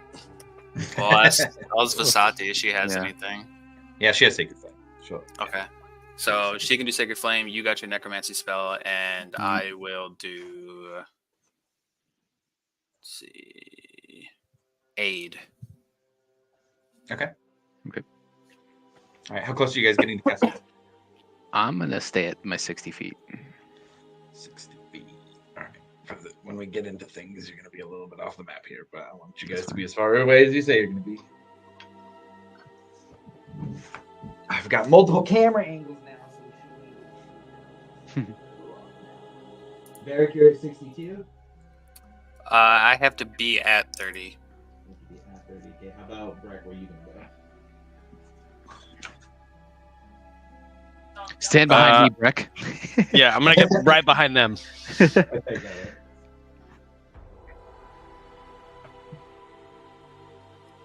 Okay. I would say before we actually have this go off, Alivor and Grim, you don't see any traps? Okay, as soon as he says there's no traps, I'm gonna yeet my old crossbow off the platform and grab the new one. Be like, yay! And then we'll take the pouch and then see what's in the pouch and see if we can split that, or whatever's in there, depending on. You reach in and grab the pouch, and it feels almost like dust or sand or something. Yeah. Oh, what the fuck? What is this, Grim? No, I can't. Over. What is this? Can I tell what it is? I sure don't know what it is. I skip it, but I feel like what's it's a your bad Arcana? idea. What's your Arcana? Oh, Arcana? Yeah. Doo-doo trash. I have a +2 to Arcana. Okay, I would say you can't roll high enough to identify it without magical help. Yeah, there's only one way I really know how to identify powder, but I don't want to do that. So I think we need to give this to somebody who's a little more experienced in the Arcana realm.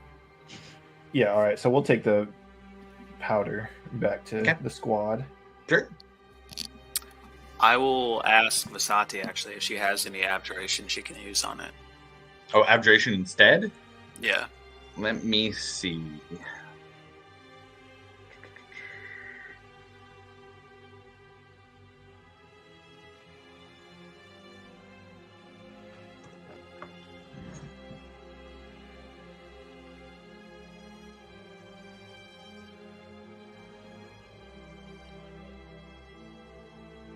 You said abjuration is what you're looking for. Yeah. She says, I have resistance. I can cast it, I suppose, on the crystal instead of a creature.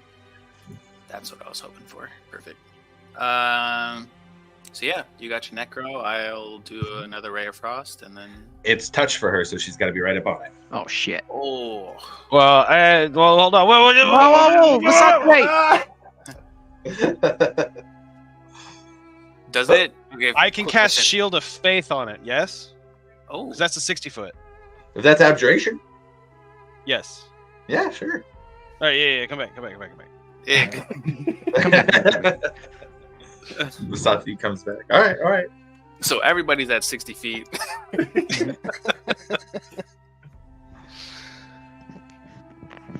I guess. Wait, Barrick, I got you at 30. Oh yeah, I'll back up a little bit. I have more range with this. Okay. So back everybody up here. Breck, you have 60 for Shield of Faith? Yes. All right, so everybody's got 60 for Shield of Faith. So we got that team backing up there. All right, guys. With our as powers. Elivor, Elivor and Graham grab the bag of dust and the crossbow up there.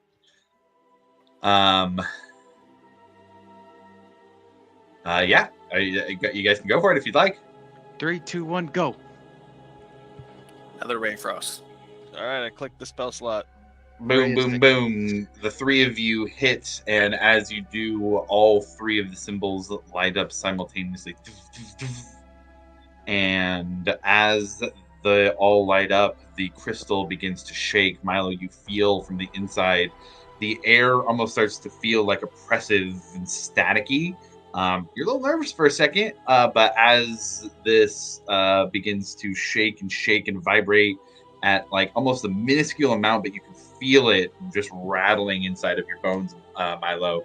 It shatters. And Milo, you are there. As it shatters. Oh God! And the stasis field goes down. God damn. Oh my God! And as you look over, almost staticky bits from the stasis field start to pop out of existence until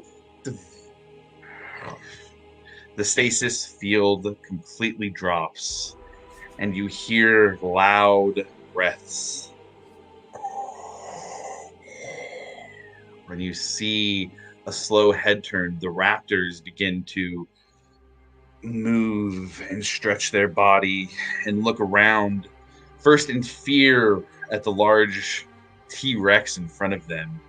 But as it looks around at them, it turns its head towards the group of four of you off in the corner, and Milo by himself.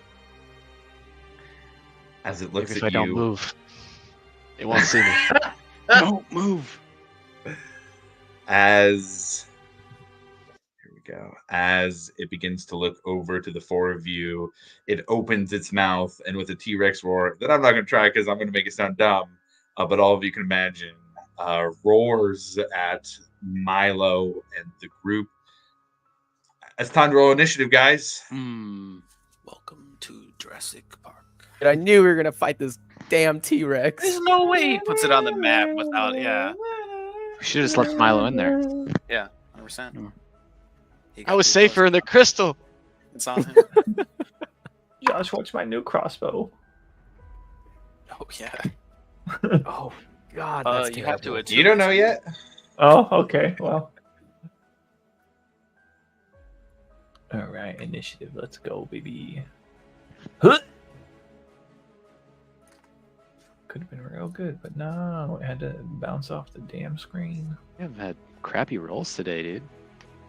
Me too, man. No bueno right now. No.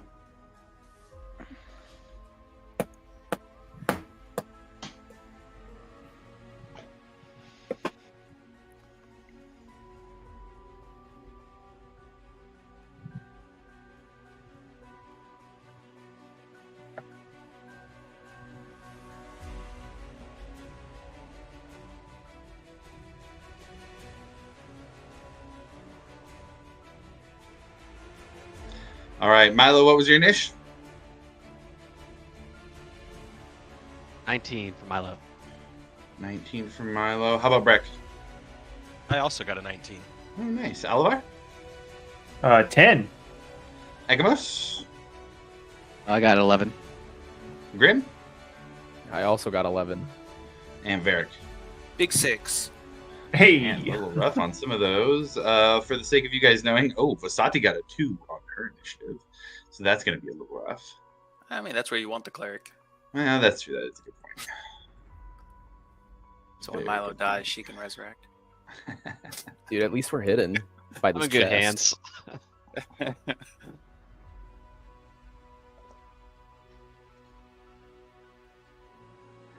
Okay. Oh, this is great. All right. So if at any point you guys want a different view, I've got left side, right side, and top down now. So just please request another side, and I can change it as we go. This one right here is on left side. If we want it to be the other way, if you need to see anything, we can do that. Same for top. We can just switch it that way. So please let me know if you want a different view for your turn. We're going to get things started with Breck at 19, Milo right after, and then we'll go from there. Breck, what are you doing? I'm 60 feet out. You're 60 feet out. So just to show you, kind of right over here with this group, you're right in the middle with them. To give you an idea of how far you are away from things, you're about 55 feet from Milo, about 30, 60, 95 feet away from the T-Rex, about 9,500 feet away from the T-Rex. So that's kind of, over here. All right. I am going to Shield of Faith on myself. Okay. And then I am going to run 25 feet toward Milo. And then action dash 25 more feet. There to 25. And pretty close. About 10 feet away. All right. That's all I can do. Okay. Milo, that takes us to you. Large T-Rex just roared your way. What are you doing? Oh my goodness. Where is Silsine? She she would have. Nara is somewhere. Yeah, she would have had to have been within, I think, your range, but you weren't able to contact her. I think within 60 feet, about like right there. If Nara was moving forward, seems fair. Yeah, that sounds right. Does that work for you? And then Varric's back over there. How far is Varric away from Milo?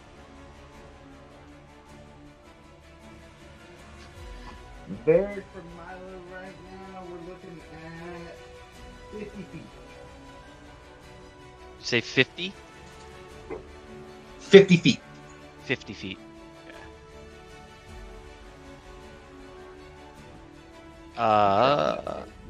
Milo is going to kind of fly over towards Varric. As he kind of comes to the ground, he's going to slide to the ground, slap his hands, say good to have you back, and cast haste on him.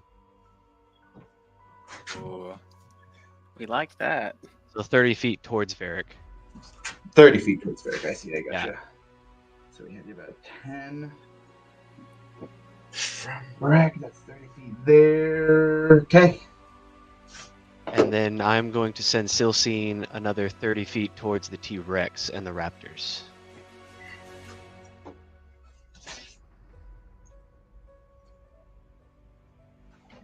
That's the end of my turn. All right. The T-Rex is up.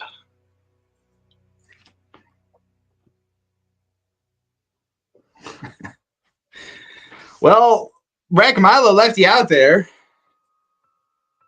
as the solo guy. And that's where his attention was.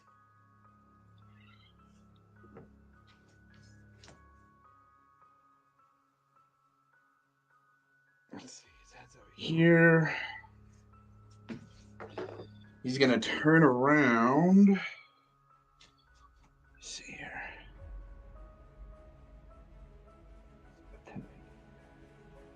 Yeah. Yeah.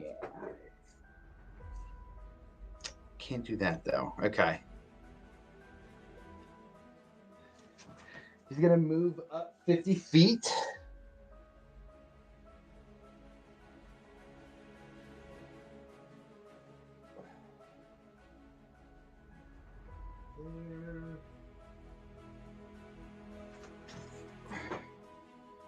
And he cannot do both attacks against Breck, but with his reach, he is going to make a bite attack against Breck.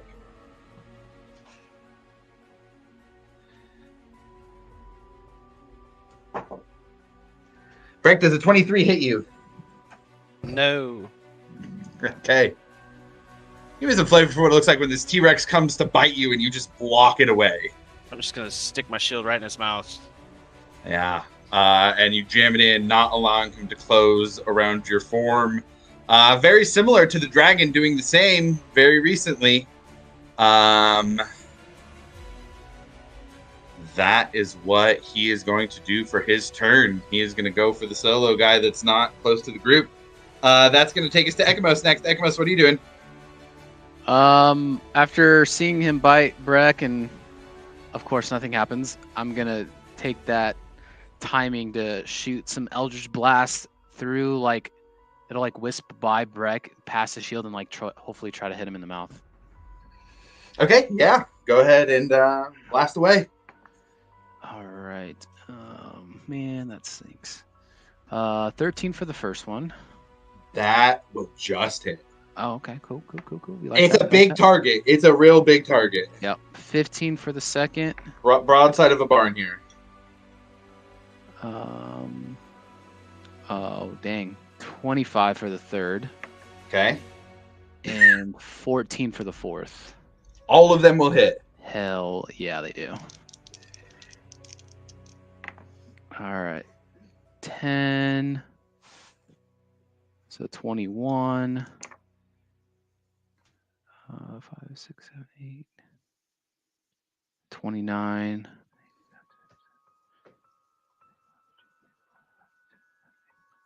41 points of damage. Holy shit. That's pretty damn good. And then I'm going to run full movement, screen left to right towards, I'm going to try to make it to that rock and tree, but full movement 30 feet that way. To the rock and tree. Okay. Yep. That's 30 feet of movement. Yep, that's fine. Yep. That's good enough. And yep, that'll be my turn. All right. That takes us to Alvar next with Grim on deck. You're up there by the chest. What are you doing? How far away is everything? Man, good question. The T-Rex from you, let's see, about 65 feet away. Okay. Raptors about 60 feet away. Got a little bit of elevation on them. Yeah. So does this my fancy new crossbow that I found, does it just look like a normal crossbow, like I can use it? It's a crossbow that you look like you can use if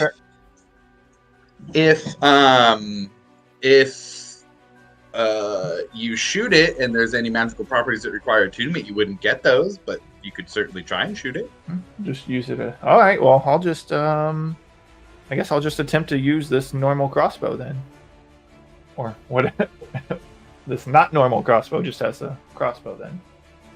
Yeah, go ahead and I would say roll a d20 and add your, if you're proficient with crossbows, add your dexterity and your proficiency modifier. Proficiency. Where did you go?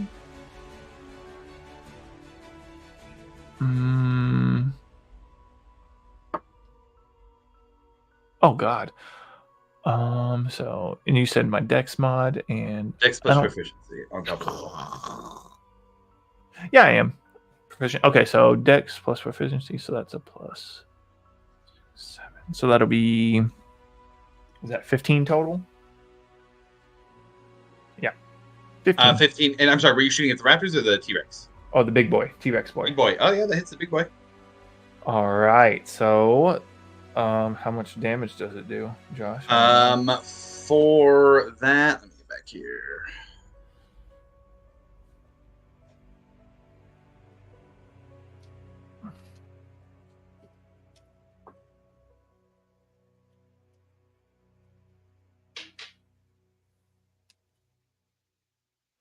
That's going to be a normal hand crossbow in this. So it's going to be a d6 worth of damage plus your dexterity. All right. So d6 plus 3. So that's going to be, 5 points of piercing damage. Okay. But I am going to burn a bardic inspiration to hit it with the psychic blades. Nice. On that. And that'll be an extra 9 points of psychic damage. And is Breck within 5 feet of it for sneak attack? Not no? quite. Technically, he has a 10-foot reach, and he was a little bit too far away to Okay. get within 5 feet. All Or right, didn't then have that's quite it. enough speed to get within 5 feet. Yep, then that's it for me. Okay, got it. All right, that takes us to Johnny Grimm next. Then Varric on deck. I want to get close, but I don't have much to do. I'll just take a page out of Alivor's book and pop a little short bow action at it, at the big Hell guy. yeah. Okay. Short bow, you said? Yeah, it's 80 feet. 80 feet. Okay. Go ahead and roll. Oh, that's so bad. 14 to hit. That will hit the T-Rex. It's a big target, you guys. Big target. Man. Also, Alivor, hand crossbow is 3120, so if you're shooting again more than 30 feet, that's going to be a disadvantage. Oh, shit. Oh, it's a hand crossbow, not a big Yes, sir. crossbow. Hand crossbow. Shit, my other one was a big crossbow. Maybe I'm gonna have to pick that up whenever we're done with this. go down, pick it up. That is 10 points of piercing damage. Nice, okay. And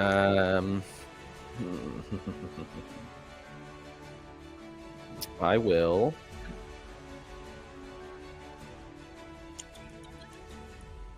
I guess I'm gonna start moseying on down. I'm gonna go down there. How are you going and where are you going? Is there like a staircase or something? There's a staircase. To go on the staircase, you'd have to kind of move back this way and then loop around it. Yeah, it's fine. I'll start doing that. You also have boots of flying. I do. However, we've been flying. So if I remember from the last session, we were flying for 2 hours, right? I believe it was about that. Yeah, that sounds about right. So we were flying for 2 hours plus the hour that we were in the air going to the city. So my boots of flying, let me see. You can use the boots to fly for up to 4 hours all at once or in several short flights, each one using a minimum of 1 minute from the duration. If you are flying when the duration expires, you just blah, blah, blah, blah, blah. Okay. You would gain 2 hours of flying capability every 12 hours. So I have to use it for at least a minute. Yeah, I guess that's probably easier. Yeah, I'll use it. Yeah, that's fine. Just float me on over with my movement. 30 feet of fly speed to get down, essentially. I Like that? Like that? Okay. Yeah, that looks good. Easily fly down. And then as a bonus action, I will dash towards that big old rock. Dash towards the big old rock. Full 30? Yeah, I'll use the whole thing.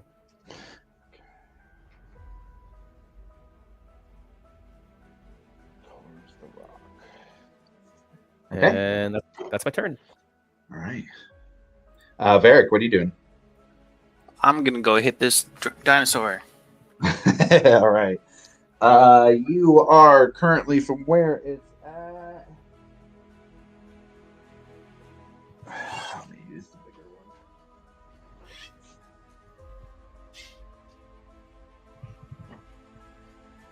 Let's see. For you to get there, you need to go about 50 feet to be within 5 feet of it. Perfect. I have 60 feet of movement. That's right. You're hasted. Yes, I am. So yeah, I'm just gonna take 4 swings. Go for it.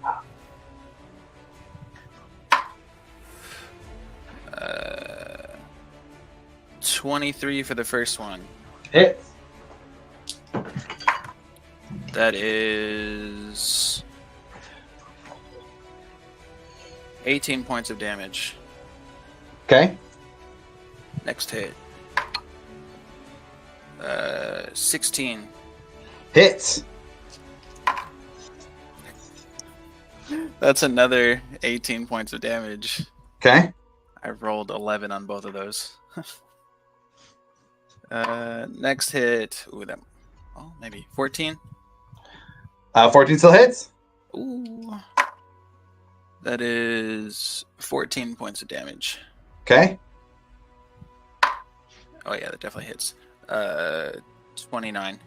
Yeah. Oh yeah. Definitely hits. And then that is another 11 points of damage. Okay.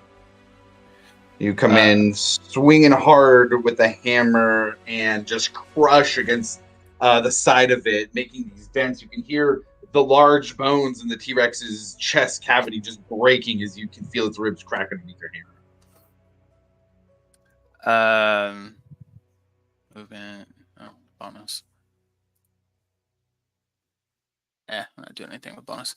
I will have Nara also run behind that rock.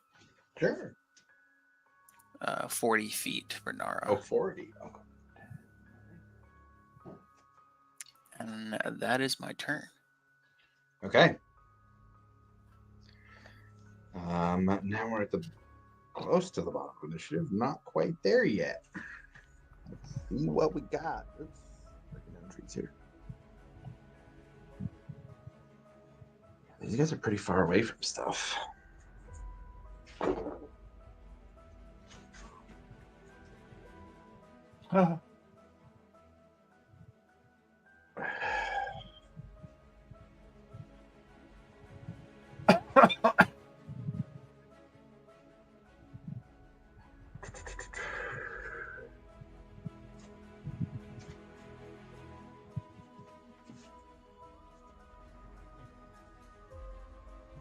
That one's going to run up here. He's not going to automatically get the jump up. He's going to get an athletics roll to see if he can get up there.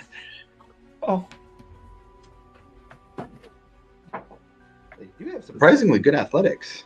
Jesus Christ. 25 feet. That's not that bad. Only 25 feet? What the fuck? To Alivor.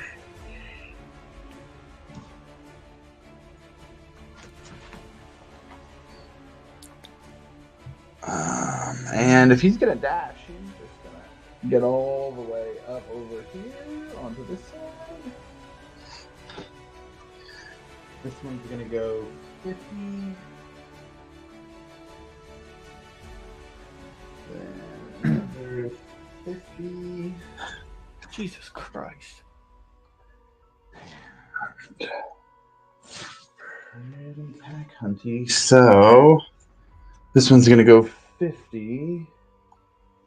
And then he's going to move 30 right under there to be beneath you, looking up at that platform. They're going to do a bunch of spreading out. Vasati's going to be last.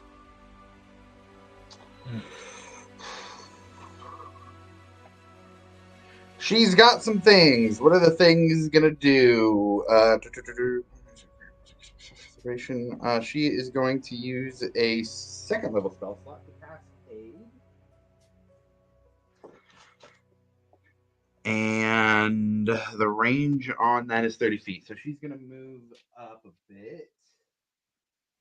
And the three that are closest to dinosaurs are the one that are within range are going to be the ones she goes for. Breck, Varric, and Milo. Each of you, your hit point maximum and current hit points increase by 5 while she is concentrating on that. Oh, it's not a concentration. Never mind. For 8 hours.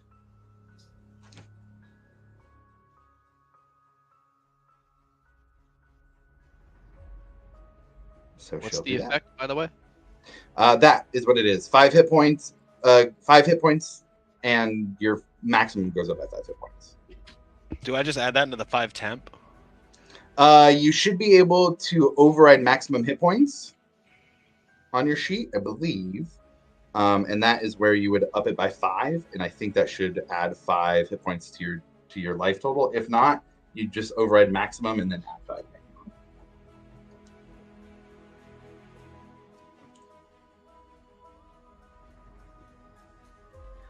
Then that'll take us back up to the top with Breck staring down the T-Rex. I'm gonna hit him with a war pick. Go for it.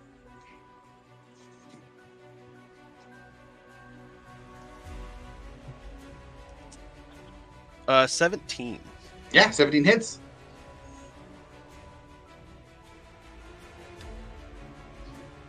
So 9 points of piercing damage.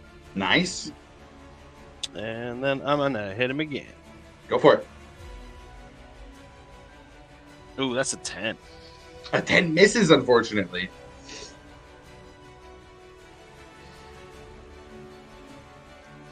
Well, that's my turn. Okay, doing some swinging at the T-Rex. That takes us to Milo next. You're standing next to Vasati.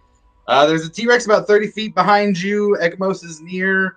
And a couple of raptors are going after Alivor, with him being the solitary person over there.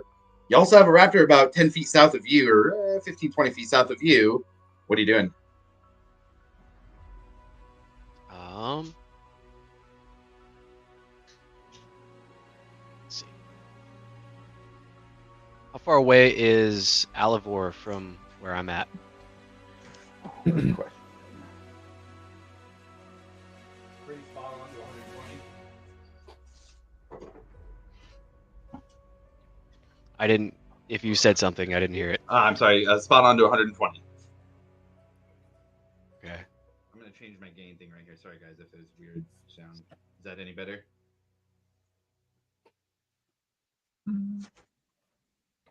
You're very quiet. Is that any better?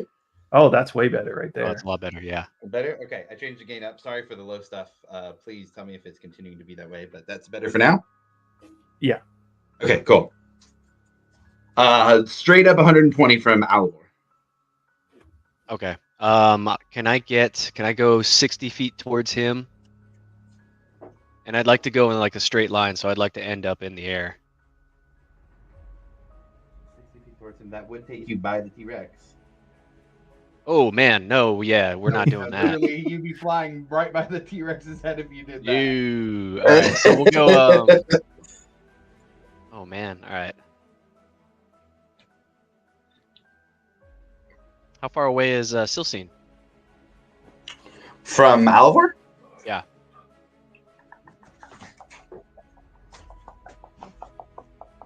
$70? 70? 70? 70.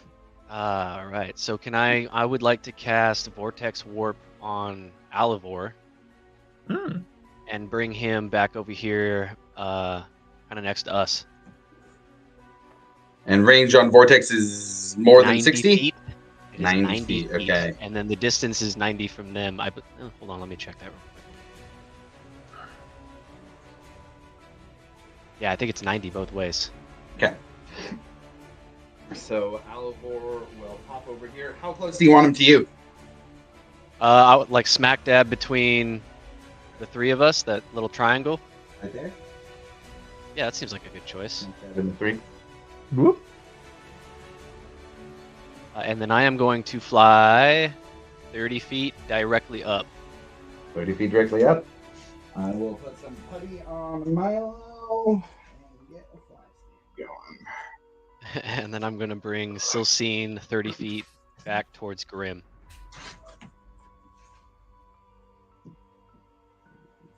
And Silcine back towards Green. She's got 30, right? Yeah, Got it. and that's my turn.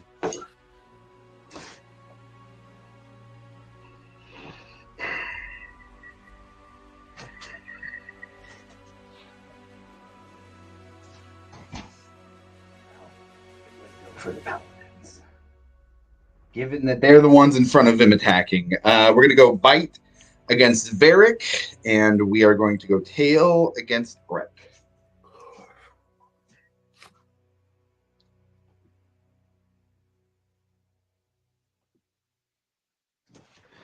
Bite against Varric is a 18 to hit.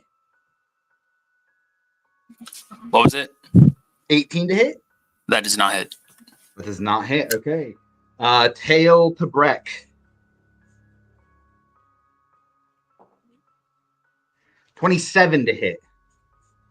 Ooh, that does hit. Okay.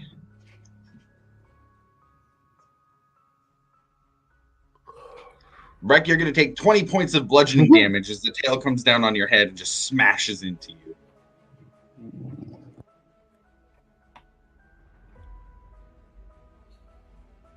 And that's going to be the end of the T-Rex's turn. That is going to take us to Ekamos. Ekamos, what are you doing? I'm gonna keep blasting away. Keep blasting. All right, go ahead and blast. Ooh, 25 for the first one. Hits. 16 for the second. Hits. Oh, 12 for the third. That'll miss. That just misses. Yep. 29 for the fourth. Hits. Damn. So 3 out of 4.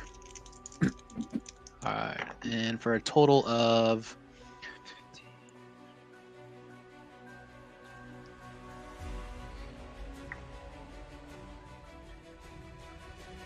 39. Ekamos, go ahead and flavor that fatality of this T-Rex for me, man. Yeah, baby. So I guess he's facing away from me, so I still wanted to try to blast him in the face. So it kind of like the 3 blasts like go past his tail and like hit him pretty much in the side of the face, and like 2 of them go into his mouth, 1 of them hits him in the eye, and then the last hit that hits him in the eye like comes out the other side of his head.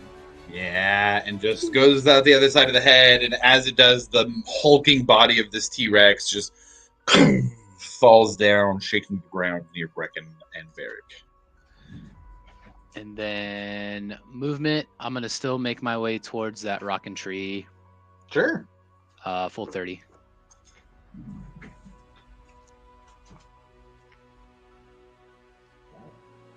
Anything else? And that'll be my turn. Oliver, you're in a new place. What are you doing? Yeah. So, You got a whoa. dead T-Rex and a raptor down in south of you. Nice.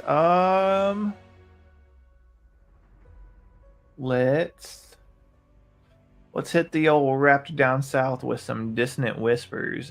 Sure. So I need him to make me a wisdom 17 saving throw.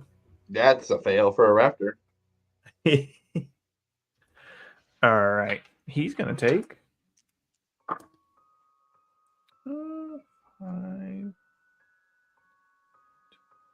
15 points of psychic damage. Nice. And he needs to use his full movement to go away from me. Oh, wow. That's a lot of movement. Yeah, go on, get. Yeah. Away, don't put the button back there. Big move there. Yes. And then Yeah. I'm going to use my movement and run over towards Ekamos and Grim. Okay.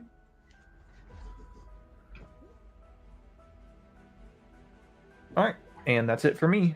All right, Johnny Grimm, you are over by the rock there. You got a couple of raptors on the other side. What are you doing? Can I fly?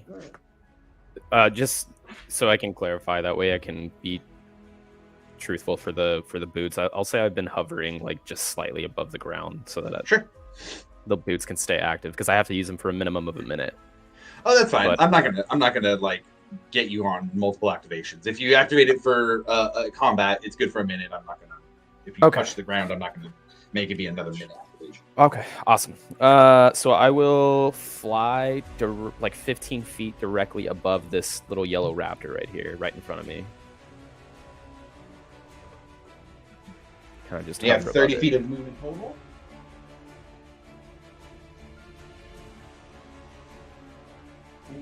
Yeah, just like 15 feet above it.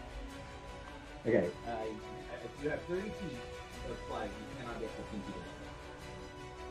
You can either get to it on the ground, or you could, if you're going 15 feet up, you'd be about 10 feet away. Then I will. It's fine. I'll just move 15 feet closer to it, like when I'm within 15 feet from the raptor. And then go 15 feet up. Nope, just straight forward. Yep, right there's good. And then I will appear my echo right in front of its face. Oh, yeah. That's a thing. Echo appears. Bam, right in front of it, and then I will attack through my echo with my sword. Nice, yeah, go ahead and attack. Here we go.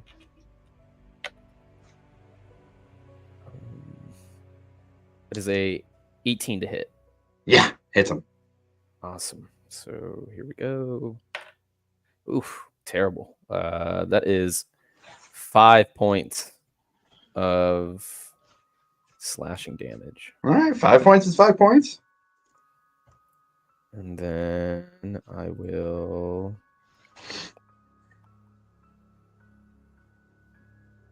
Do I want to use that? I feel like we're going to need that.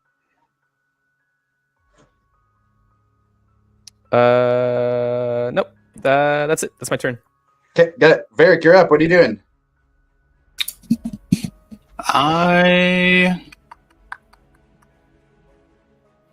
Is that raptor south of us running away? That's what Dissonant Whispers did to it, yeah. Oh yeah, that's right. I'm gonna go chase it down. Sure. 30 Well, feet towards it? 60 feet towards it, I guess I should ask? yes, if I can reach it. Yeah, that's you got the movement to do it. 4 You're hits. hasted. 4 hits it is. 21. Hits. 14 points of damage. Okay. Actually, where is my fighting style?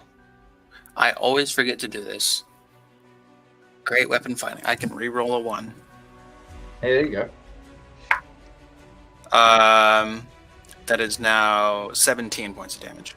Cool. Next 2. That hit. 24 to hit. Hits.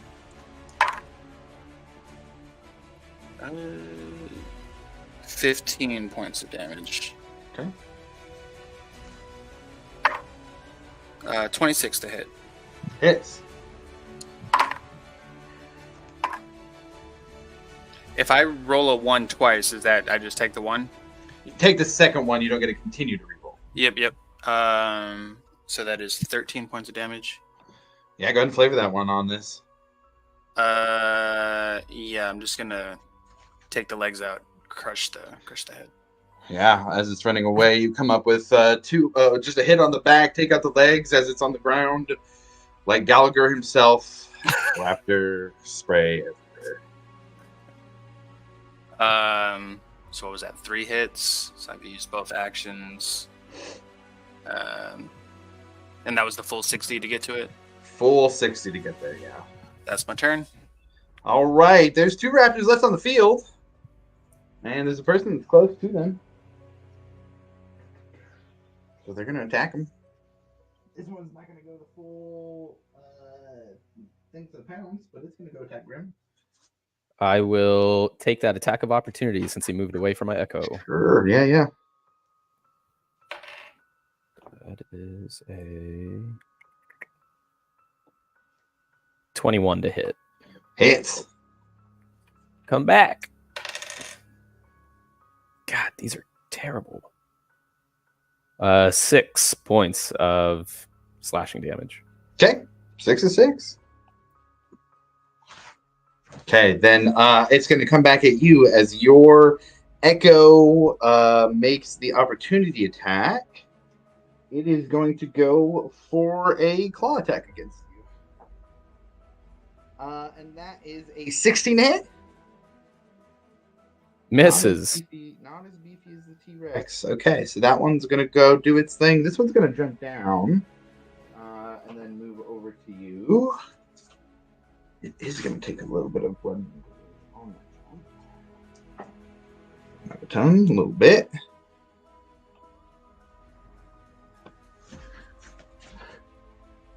Oh, yeah, it's got plenty of room to get to you. You see him fall. It takes a little bit of damage on the fall, but it's going to run, and then they are going to come and pounce at Grim. They're going to do a claw attack as well here. And that one's a little bit more. That's a 19 to hit? Yep, that hits. All right.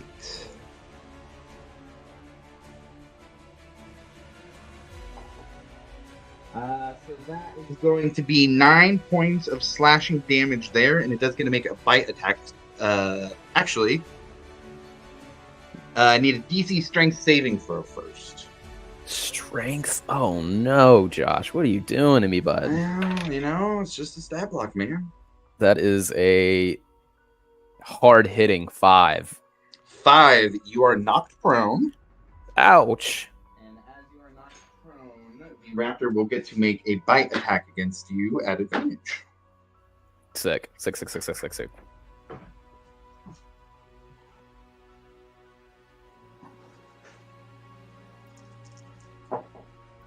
That's a natural 20. Oh no. How far away is this from Milo? From Milo, pretty far. From Silky, Pretty far. 15 feet. How far did you say? From Silcine, about 15 feet. From Milo, pretty far. Yeah, no, remember we can't do it from Silcine anymore. Oh, yeah, that's right. Okay, so I didn't even thank you for that. Reminder. More than 60 feet. Well then, never mind. Okay.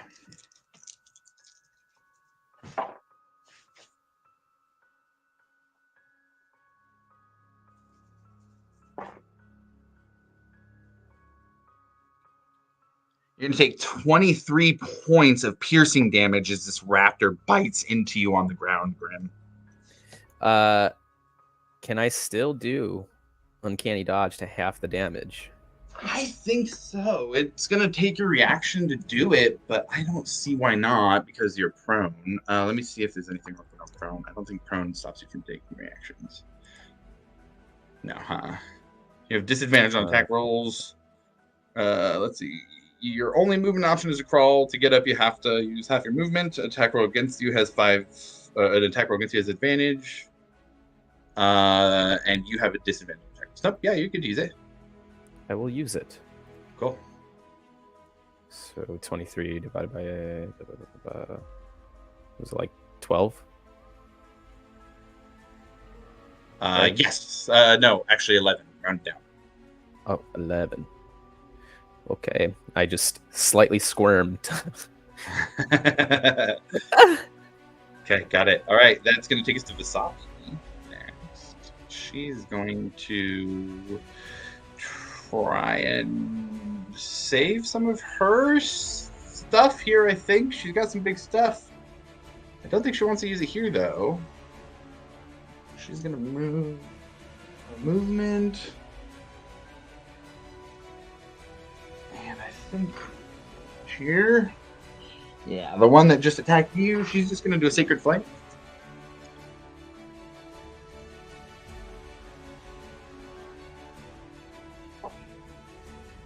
It is going to make the save, though.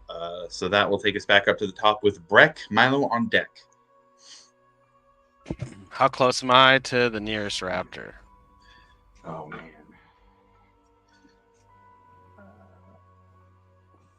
55 feet. 55 feet.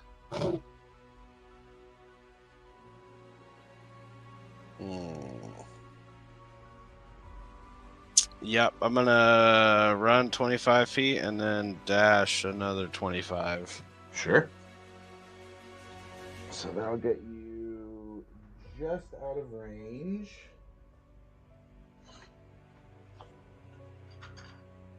And that's all I can do. All right, Milo, takes us to you next. I am going to fly 30 feet towards the raptors. Sure. Put you over the top of the T-Rex.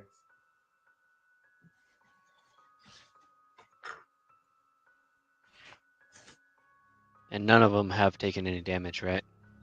They both have, actually. Oh, they have. Okay. Both have, yeah. Does any of them look particularly more damaged than the other?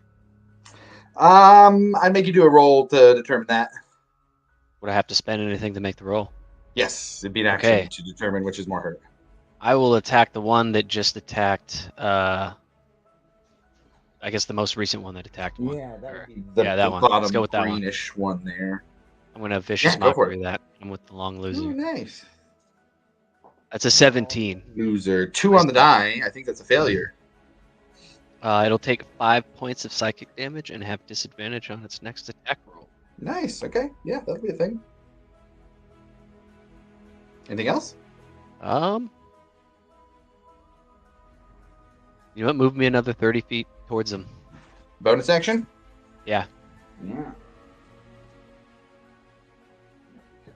Up and behind Breck a little bit. Ugh.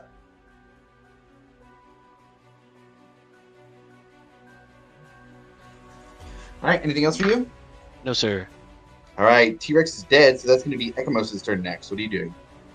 Whatever one Milo casts, I'm gonna attack the other one. Sure. No, The other one. Okay, got it. Yeah. Yeah. Go ahead and make some rolls. All right, first one, 26. Hits. 26. Hits. 17 Hits. and 19. Hits. Hey. Let me pull out the calculator here. I'm tired of doing all this math.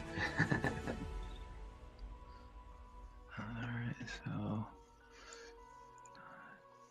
plus 3 plus 10. And last two. 1 plus 4 plus 37. Yeah, flavor that. How's that? Oh yeah, for sure. It just hits him. here. It blasts a big old hole right through the raptor's chest. Yeah, there you go. Chest cavity explodes out on the rim. While he has one on top of him trying to claw away. Anything else for Ekimos? I'm gonna stay there.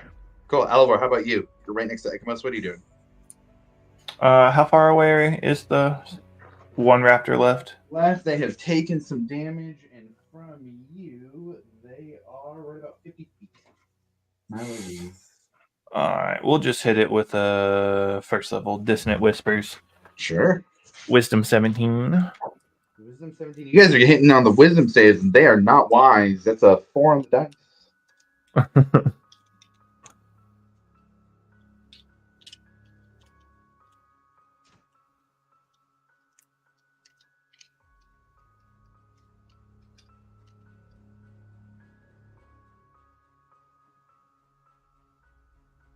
How much damage are we looking at for that one? Oh, he failed.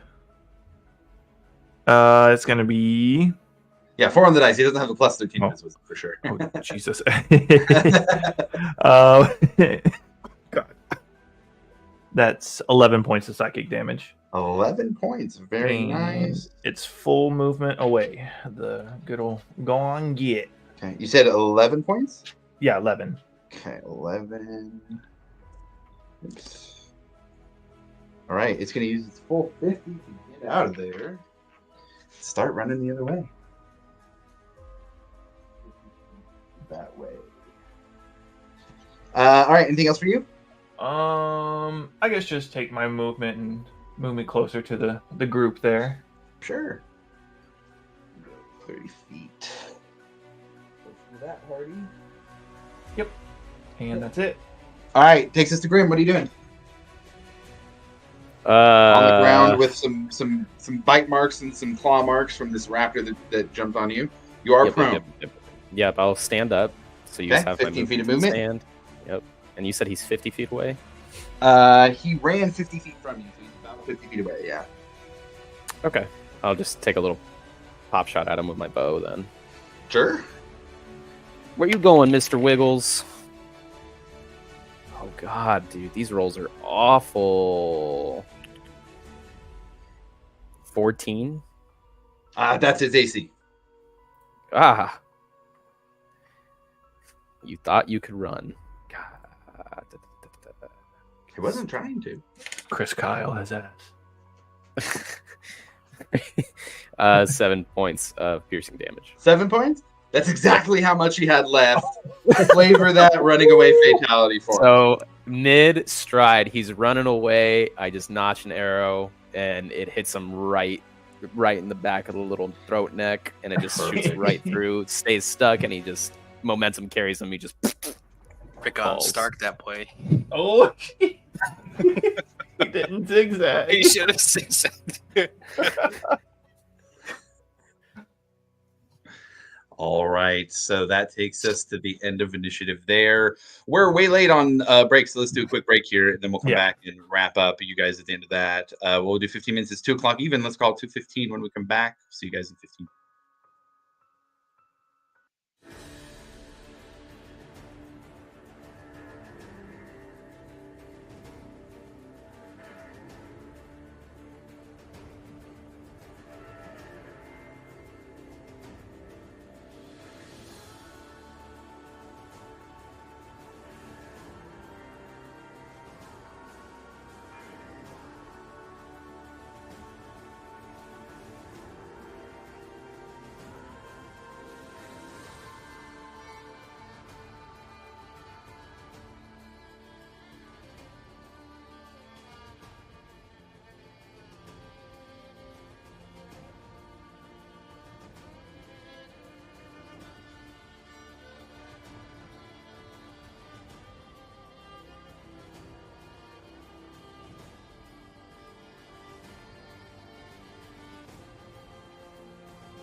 Okay.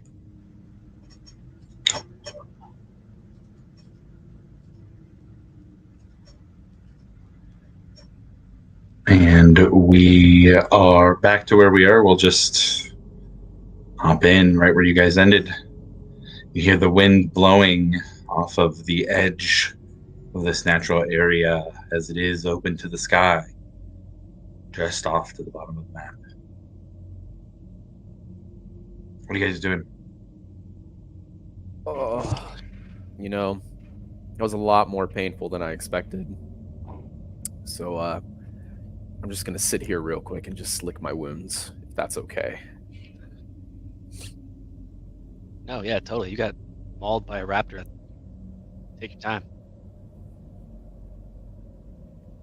I'm gonna give myself 15 points of lay on hands.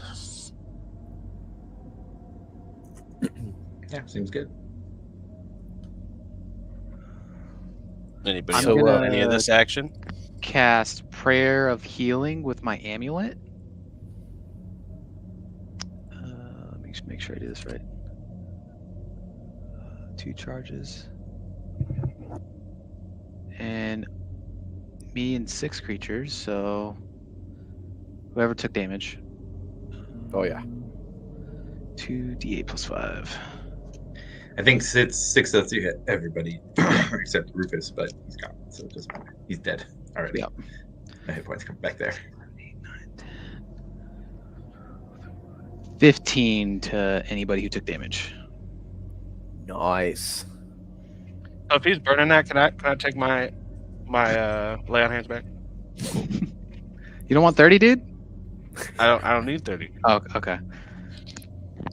And yeah, I'll just kind of like for flavor, like my pendant like kind of floats off my chest and like shoots up in the sky, and whoever's in the vicinity of me gets like covered in like a blue and yellow hue. Right in the plums. Run the plums. A deep bluish hue. Blue hue. I can feel it in my plums. Quoting a show, sorry.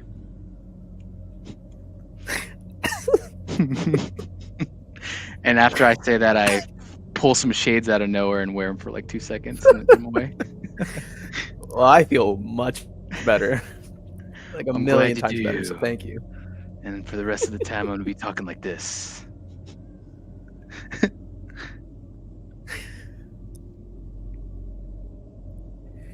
So can we not break any more crystals? Or get sucked into them? Well, we Yeah, still need a- yeah, Milo. Yeah, Milo. I apologize. If you didn't get sucked into that, we wouldn't have to fight those things, but we killed them, so it's all good. Can somebody help identify what this dust is? So we found a bag Right. of dust in the chest. And also, It's a neat Alvor crossbow. has a new crossbow, or a little hand crossbow now, so that's cool. Mhm. We can let Milo take a look at that. He's better than me at magical shit. Yeah, it'll take me like 20 here. minutes or so, but yeah, just do it over here. Yeah. Here you go. Like, Just don't cuddle up sniff next it. to the I don't know rock. what it is. I'm gonna keep watch. Okay. So you guys are taking 20 minutes? For each one, right? 10 minutes for each one. 10 each one, yeah. Okay. I guess we'll go powder. I mean, we can do it later if you want to do it later. We don't have to do it now. We could keep moving. I don't know what the dust is. And Well, I'd like to know how to use this crossbow, if we're going to get into more dinosaur fights. okay, yeah. And I mean, I hope, dust I is hope kinda it's cool. only dinosaurs. Shush, quiet. We got the demonic fauna integration. Listen, you're going to manifest something bad, all right? I need you to calm down. So, if you guys are stopping to take 20 minutes here, what I would say, Milo, you could pull out your stuff and do your ritual. Varric, if you want to take watch, you can. Let's have you do the roll if you're taking watch. Roll me a d20 at advantage.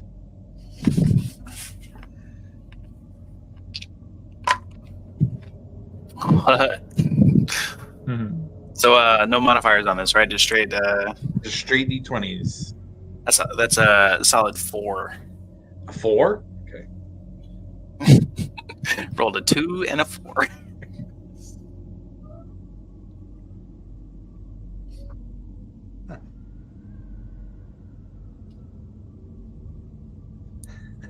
Nah, don't do that. I don't like the way that was. Milo, which one are you doing first? Do the dust. Yeah, we'll start with the powder. It is the most curious. Yeah, absolutely. 10 minutes pass. You successfully identify this as reincarnation dust. Breck, take this. What is it? You should be able to add it in. Let me make sure I actually named it right, or if I put the right name. Reincarnation dust. Yeah, reincarnation dust.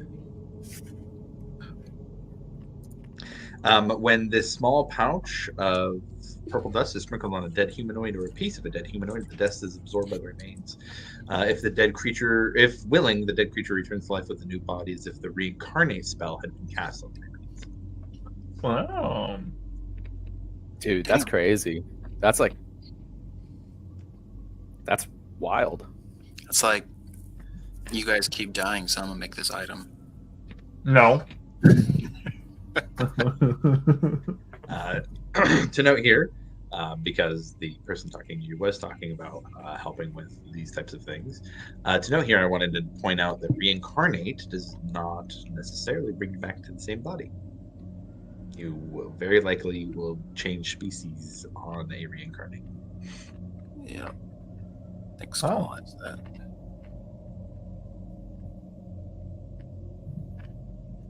So, what's her name? Orahan? She mentioned something about that, didn't she? Like trying to bring her friends back, or? Yeah. At the beginning, when speaking through Rufus, she said, "If you guys come up, I have ways I can try and help you get your friend back." Oh, okay. She didn't point out anything specifically, but I would take the time at this point, I guess, with the reincarnation dust, just to point out that Basati did mention that she can, I believe, as soon as we rest, though. yeah, she's right here. She'll chime in. Yeah. Yeah. I can do raise dead once I rest for the day. If you So have we the have- material. I don't have the material myself. Okay, see, there's a little bit of information that I didn't have, but yeah, things to consider. Mechanics wise, I'll let you guys pop 2 300s for a raise dead. So yeah, on one how much dust is there? Can we each have a little bit of 1 charge of dust on us? Sounds like It's an average hit. In your One opinion. time use. Not everybody gets reincarnated with this dust whenever you want. Oh, so it's like the 1 bag is all it is. It is one one go. bag. It is one reincarnation spell. It is not. Let's pass out the dust and let's sprinkle. I was gonna say, what if it had No. enough dust for a couple of No. times, No. I'm not. I give out a strong magic on us. I'll do that. That's busted. So what's the plan, guys? We continuing? We resting? I think we should keep trucking. Yeah. You guys want me to continue, or are we rolling? Oh, no. After you figure out what my crossbow is, then we'll roll. Please. Okay, another 10 minutes. Still keeping watch. Okay, give me another D20 at advantage. No Amy's. Oh my god. It's an 8. Someone else needs to be on watch. I'm not doing my perception checks, alright? What was the other one? If the 8 was the highest, what was the other one? Just A for 5. Okay. All right. Another 10 minutes pass by.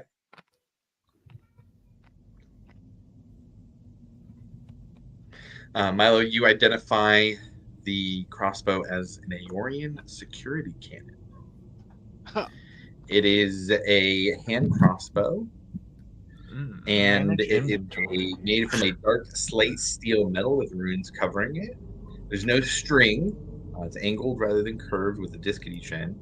Triggers warm to the touch, and the runes of the bow give off a red-orange glow when it's prepared to fire. It's a +2 hand crossbow.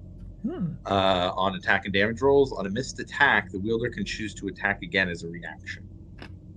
Oh, is that in the thing? Like I can add it to my inventory? It's Okay. like it How was do you made spell for it? Alivor. Yeah, I was about to say. Yeah. Hey.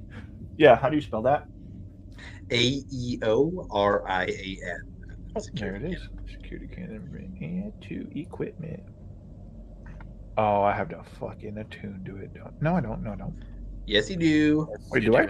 Yeah, it says it. Yes, you do. Oh, there it is. Okay, I finally. Oh, It'll have to be a short rest before you actually can use it as advertised. Otherwise, it's just a D20 Regular. add dex and proficiency, and then roll D6 plus your proficiency, or for plus your Okay. dex. Okay, sweet. Mm-hmm. Well, I mean, only, 40 more minutes for a short rest?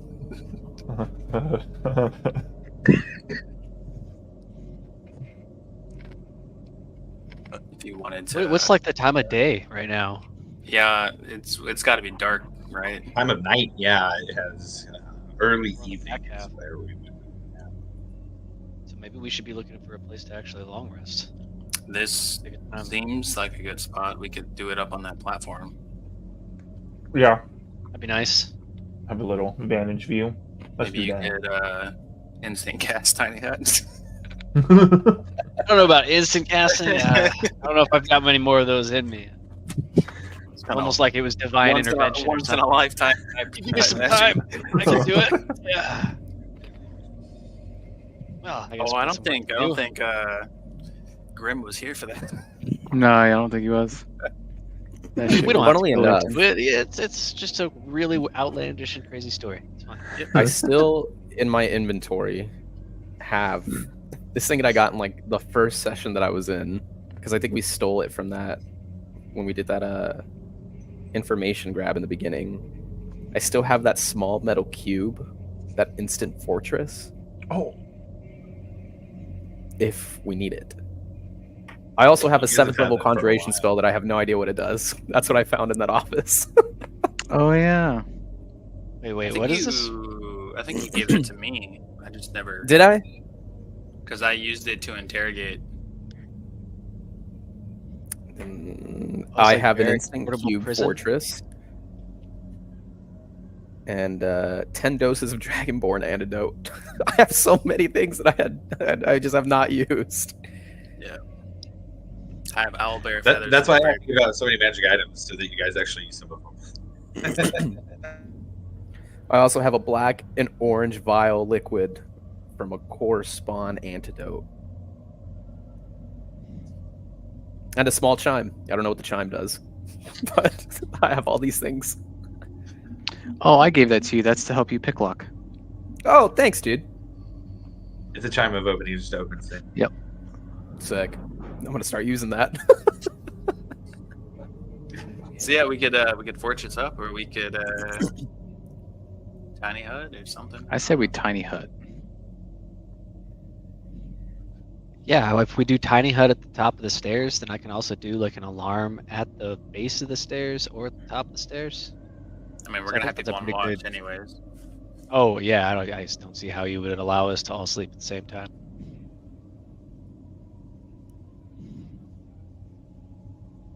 I You guys guess. do whatever you want to do.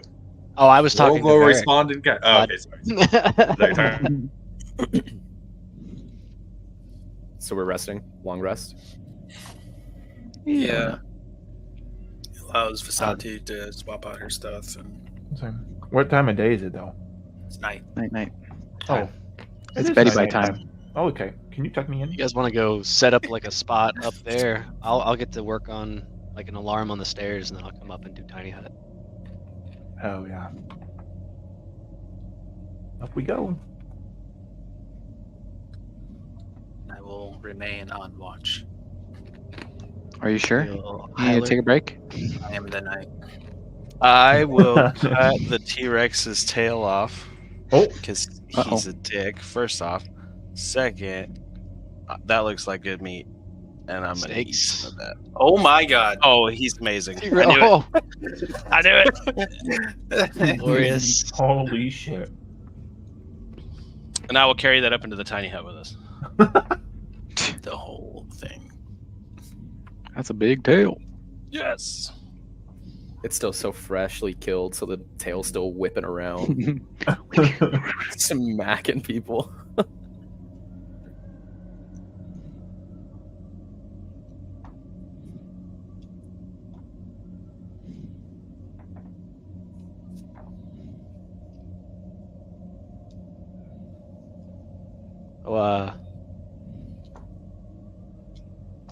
Also before or after, I guess, summoning the tiny hut, I can't remember if I can. As long as I stay in the tiny hut, I can still kind of do freely, right? I just have to stay in tiny hut. You have to stay in the tiny hut. Other people can leave. Yes. Okay. Cool. I would like to bring forth the chest as well. Oh yeah, your arcane chest, right? Oh Yeah. I remember that. We thing. did this a guys whole are long so time ago. much This is the first. Yep. This is the first Yeah. time we get to use it. So you know. Chest worth a certain amount of gold, right? Oh, a whole bunch. Anyway, if you guys got anything that's not particularly necessary all the time, just chuck it in here.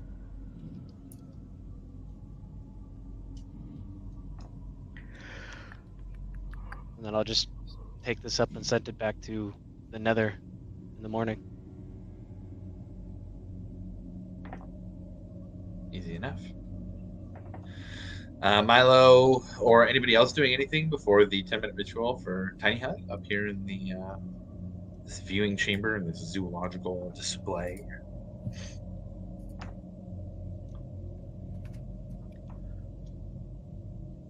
Okay. Well then, I will say Tiny Hut goes off without a hitch.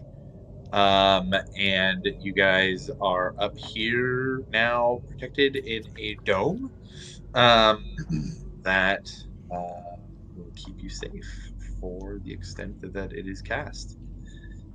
What's everybody doing to get ready here? I want to remind everybody that in order to long rest, you have to take off armor. So anything that happens during a long rest is without armor. So for the next 8 hours, if you're resting, you're doing it without armor.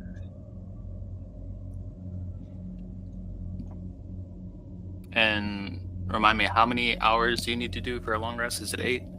8 hours.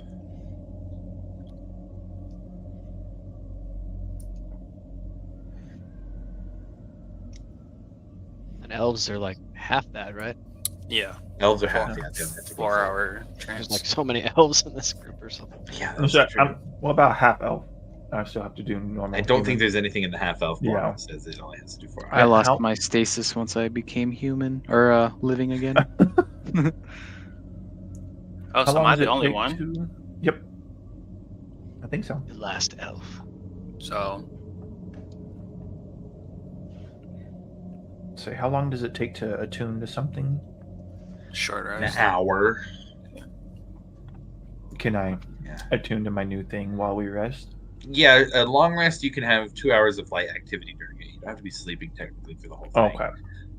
So that's why watches can work out too, especially if you have elves. But if you wanted to take the first hour, then I would say after the first hour, if nothing happens, then you can be attuned to your Yep. hand cannon.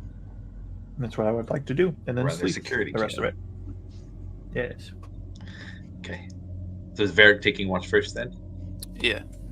Okay. Anybody taking watch with Varric?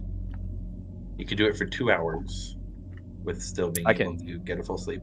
Oh, I'll I take will one help with Varric. Oh, never mind. You take a sleep. You got fucked up. Well, I mean, I'm already staying up to attune my thing. I can take first one with him, or can I attune and watch as well? I would say you'd have to, if you're trying to do attunement for the first hour, you'd have to be awake for that. I got it. Okay. I He's can got see- it. Yeah. He's got it. All right, cool. So, quick question as far as the area surrounding us. Sure. Does it look like we have to continue in the direction we are going, or go the way that the dinosaurs were? So I guess in terms of like the map itself, you guys would be going past. If we're looking at the map as it is on the screen right here, that would be like east on the map. So you'd be continuing through that. The next thing is the Simian Research Center. And after that, it's split from there to go the 2 roads. But it would be going, I guess, that way on the map, not back the way you came. Okay. I will send Nara ahead to kind of scout towards the Simian studies, because I can communicate. Okay. I can communicate with her up to a mile. Oh, up to a mile, nice. Okay. So you send Nara off in her Mastiff form. She goes and looks around. Go ahead and roll a perception check for Nara.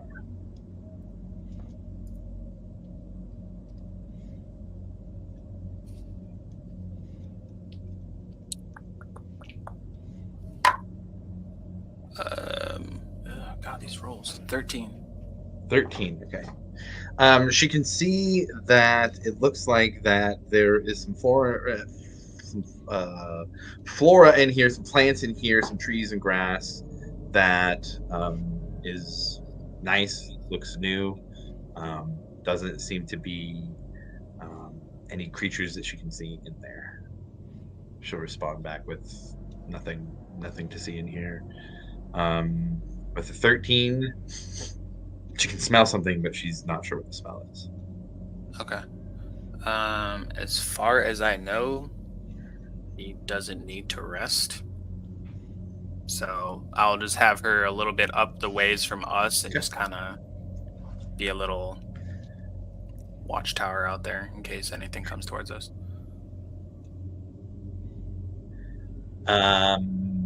Still there in the Simian area or further out? It's still there. So then it's in... Yeah. Do me a favor, roll me a d12. Oh boy.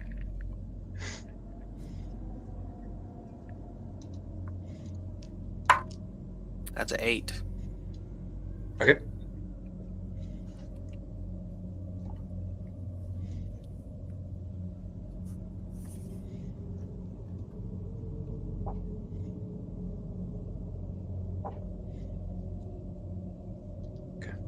Okay, so Ekamos stays up with you. You send off Nara, tell her to let you know if she sees or hears anything suspect. Anything you guys are talking about?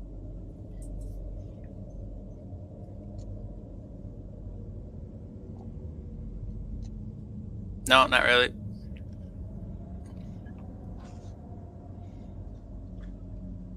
Quiet watch goes by, unless Ekamos has anything. Nope. Next to a quiet bear. Yep. I'm assuming he's quiet. I'm gonna stay quiet too.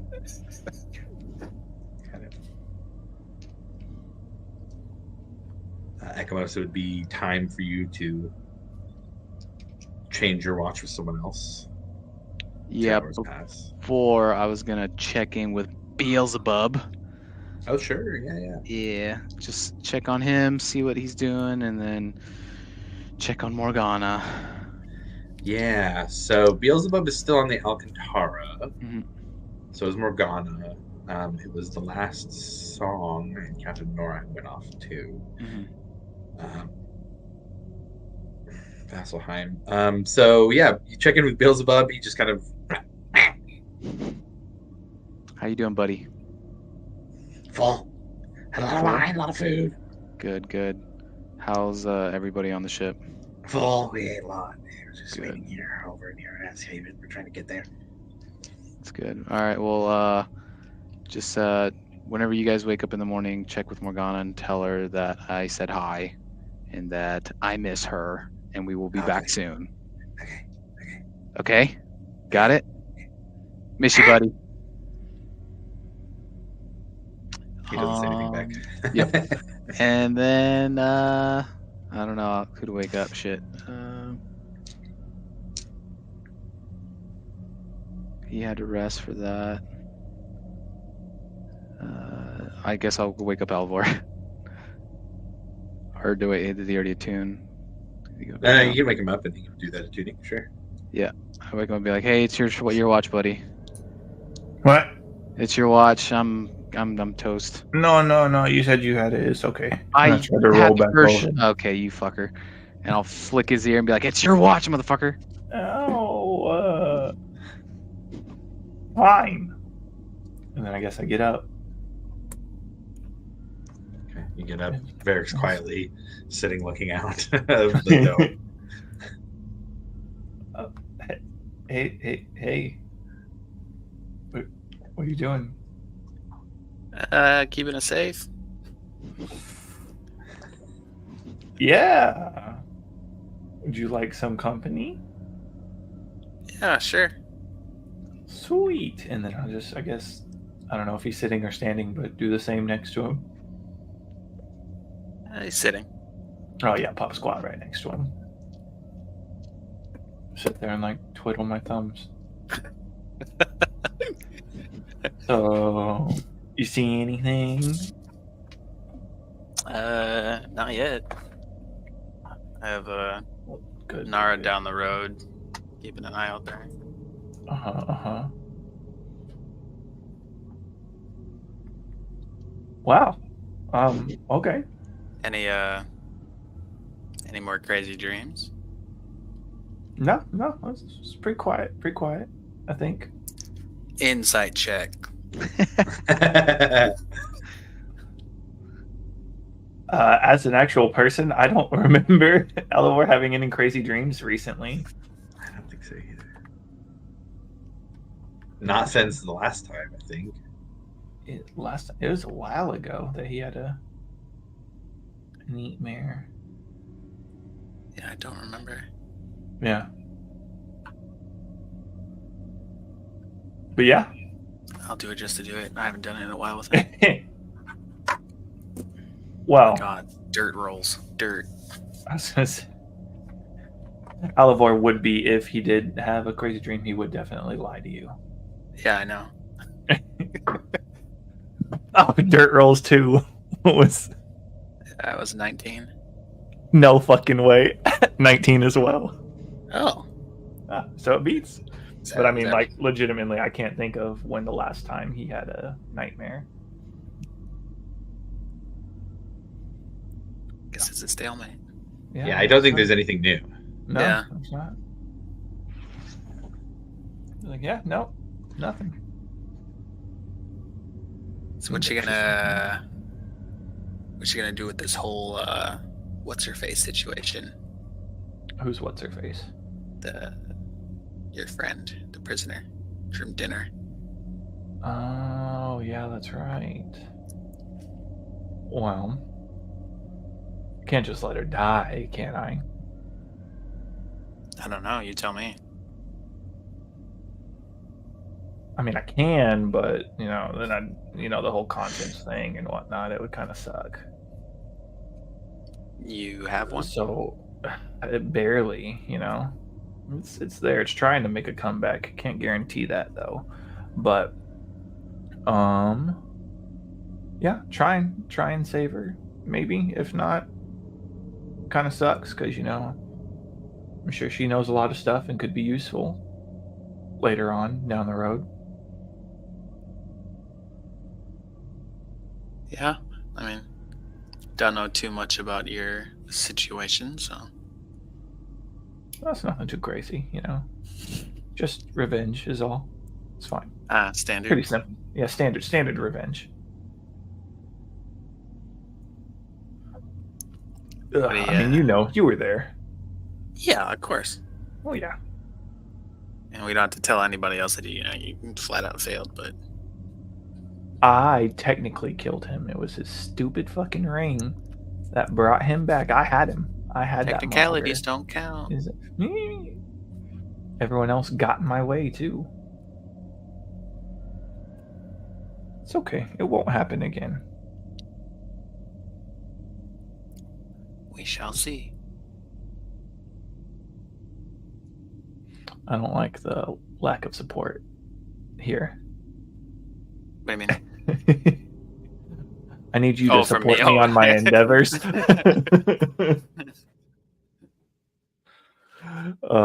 tell it how it is. Hello.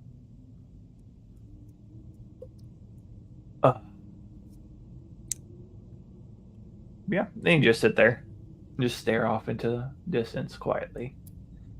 About hour and a half into this watch, Nara would reach out to Varric. I don't see anything, but I hear an odd warbling. It's deep. I can feel the vibration of it. Is it getting closer? I cannot tell. All right. Don't do anything crazy. Just keep yourself safe. I will. And then I will pass that information on to Alivor. Oh, what's warbling mean? What is that? Is that like shaking or? If it's a noise, could you please enact it for me so I know what to listen for? I don't know if I have warbling in my locker. Okay. It's like a Go. dubstep sound. Oh shit! We came to a party. Party's coming to us. She said everyone was dead.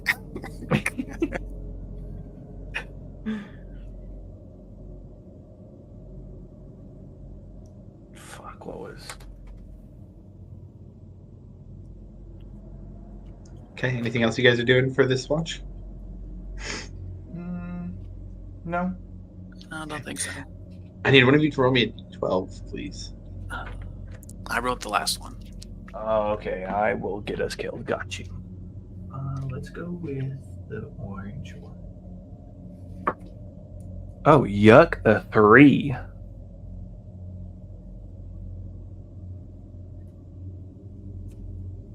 Okay.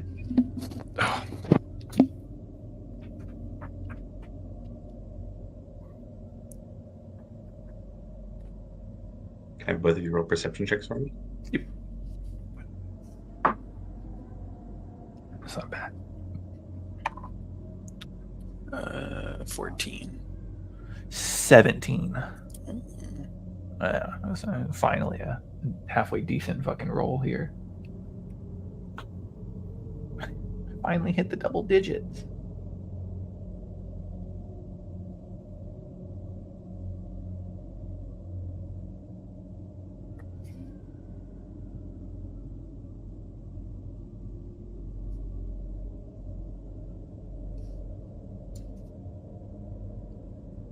Varric, you hear Nara.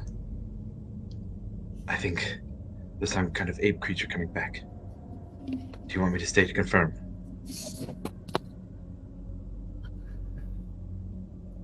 Yeah. Okay. Do the summoned steeds use the standard stat block for the creatures they are? I believe so, though I know that will be changing in a few months. Okay, fair enough.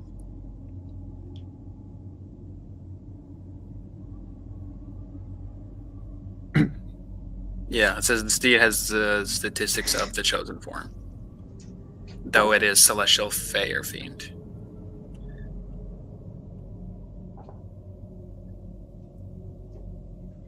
It's here. Varric, it's here. It's giant. All right, get out of there. Roll me a d100. Oh, boy. I'm just gonna do it on here. Yeah.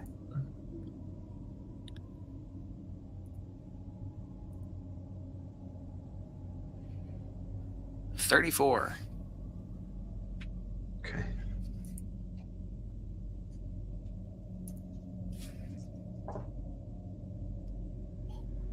Right.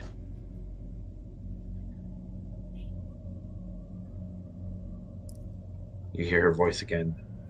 I'm coming back to you. But it's going to chase me if I do. In that case, I am going to end the spell. Okay, you do so. 5 minutes pass and you hear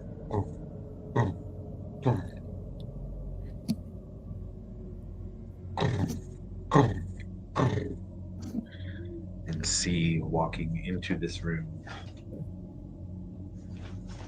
Oh. A giant ape. Gorilla. Wake everybody up. Alivor, you on the other side with your 17 from the other direction, almost simultaneously, you start to hear Whoa! Goddamn predator! Varric, we have a problem. There's something creepy as shit over here. What the hell? Yeah, I don't like that. Can they come into the tiny hut? Like, are they, like No, they no, could no, just no, see it? No, they just see No. So no, it's like an opaque dome that kind of blends in. Ooh. So we're camouflaged. Kind of. Ish, yeah. Solid ish. Snake in Metal Gear Solid 4. We're just kind of like, Snake! It's still a dome, but it's like of the color of our choosing. Hey, if there's snakes outside the dome, I'm not going out there. Yeah, I we learned all my know what lesson happens with last snakes. time. Someone else can go out there. I'm gonna go invisible. He can't see me. Hey, listen, it was a good idea, all right? I didn't know that Learned motherfucker so could- quickly. Oh, that's so funny. Yeah, just helping Varric wake everyone up. Quietly. Yes. you guys quietly wake up. I grab Ekamos and violently shake him. Oh, what? You guys hear Oh, on the ground as the giant ape moves around. From the other side, hear Grown Rudder. What the fuck is that? I don't like that. I don't like the sound of that. About to watch fucking Godzilla vs. King Kong. As this creature Let them fight. with claws begins to move into this natural studies area. You see it first kind of slink along the wall. It's hard to tell how tall it is, but you get the sense of color from it. This is oddly flesh colored. Ew. I like that. oh my god, it's here! It's here! That's the thing! You were talking You see these large shoulders, long fingers with claws. And as it moves around the trees, you see unfolding from its back wings that look like they have a sheen of viscera on them. Ew. Oh. And a long neck that begins to poke out from behind the trees, seeing the corpse of the T-Rex We forgot to clean the bodies up. as it flies up into the air and then pounces down onto it with a loud Ew. Whoa! What the fuck is that? It's like the Pan's Labyrinth. Everyone stay in the hut. We have that fucking tail in here. It's gonna smell it. No. Put it in the chest. Shove it in the shove it in Bag the holding. chest. Everyone's just sitting there shoving the.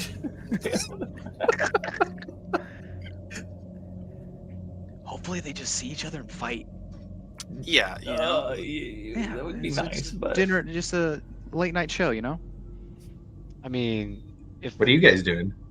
best case scenario, I am guys, you moving. just want to wager? I'm on not bets? moving. yeah, fucking. Can we cast any? Statues, all of us. Can we cast any sort of spells and stuff in here? No. Yeah, you can't cast through it. You can cast in it. Shit, we can't cast through it. Okay.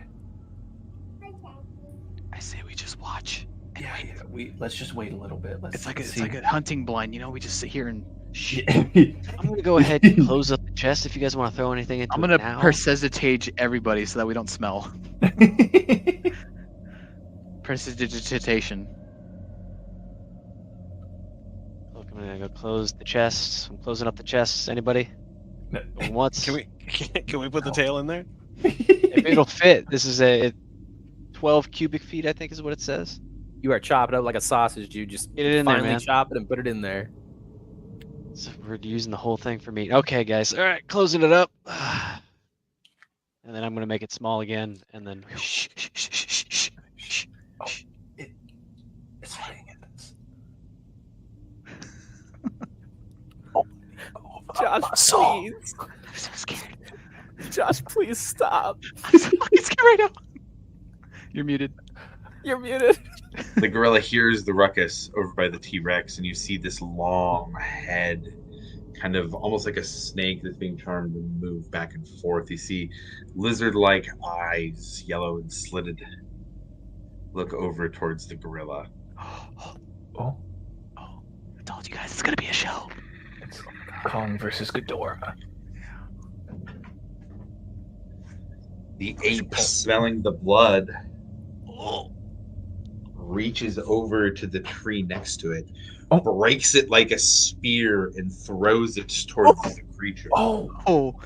And with that, I'm gonna reach into my bag and grab my dialect fruit and just act like I'm eating popcorn. Like, oh, somebody gonna do something? Somebody gonna join this fight? Okay, all right, cool. I got mushrooms for everyone. I need to know if you guys are taking the mushrooms. That's a different situation if you do that. So this is gonna be one hell of a battle if we're I'm definitely not No. taking the mushrooms. No, Yeah, no, no I want to see this mushroom. down. That gets thrown over there, but misses. Get that blue T-Rex. And as the flesh creature looks towards the gorilla, you see its eyes light up, and from its eyes, a 120-foot long, 5-foot wide line of fire blasts out towards the gorilla.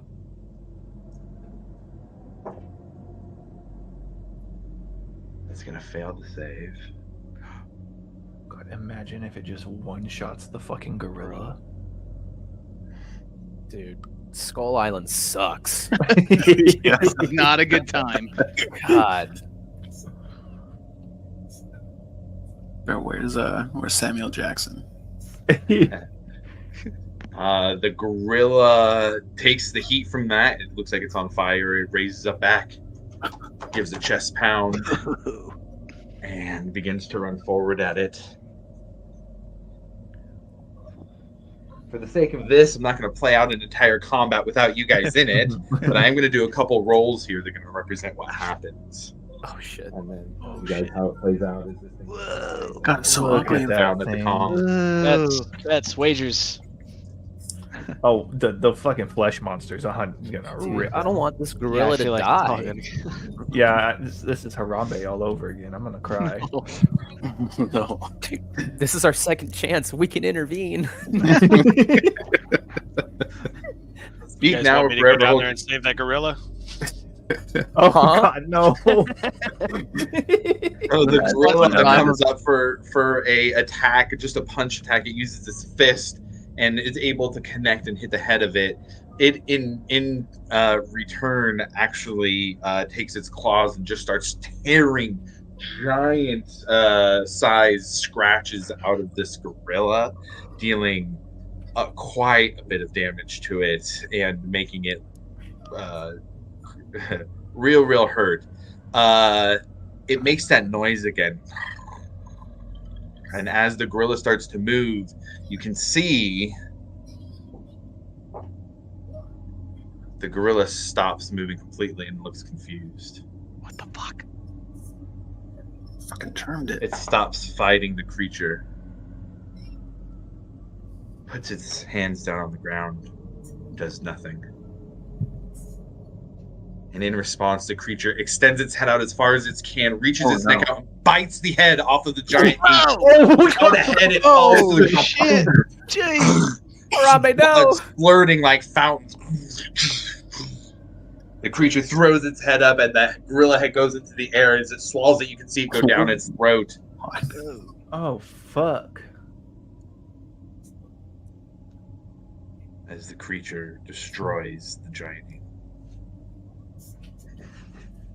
It's a lot of blood. Stealth checks, y'all. Oh shit! Come on. God damn it, Breck. We're like the planet Earth photographers who can't intervene. I don't have my armor on right now, so I actually don't roll a disadvantage. Yeah, there you go. Thank God.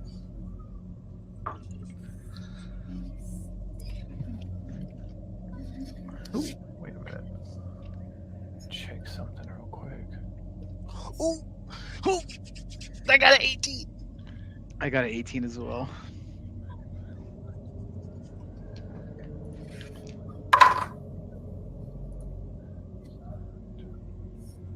Varric, please have some good rolls. Oh, I don't. Wait. Hold on.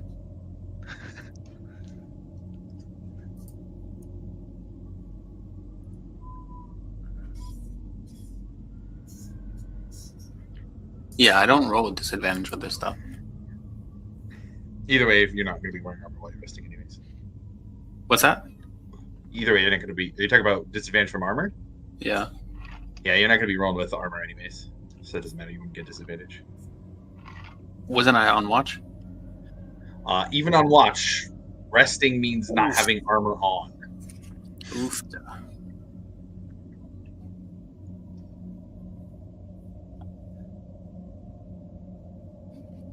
Actually, you know what? Because you only need to rest for 4 hours, I would give it to you with armor. Yeah, because yours is a little different because you only need to rest for 4 hours, so you can have your armor on.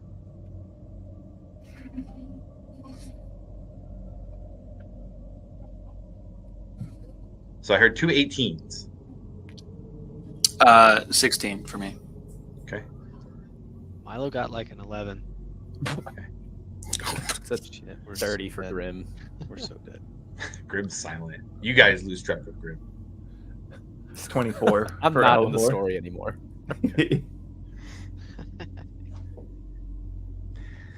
11's rough, Milo. Damn it. Can I start like just starting to jump on one leg as he's putting on his leather armor? He's also like super close to you guys too. Okay, so it's gonna be a roll. It's gonna be a roll. No. I'm gonna make it a roll instead of passive, just for the sake of letting the dice tell the story here. Because passive would be. Oh no. Okay. Oh, don't. Oh, no. He said, okay. We're gonna fight this thing booty butt naked. Yeah. You guys see it turn its head towards you as it hears a sound and looks your way. Milo, you have a tiny hut that is camouflaged. This guy has heard a thing. This is going to be a luck roll. This is going to be one of the luck rolls that I do where it's kind of trying to match the dice here, right? So I need you to roll a D100. Question. Sure. Are you allowed to cast spells outside of the tiny hut? You can cast from inside the tiny hut, but it will not go outside the tiny hut. Shit, okay. Yeah. Tiny hut stops outgoing and incoming.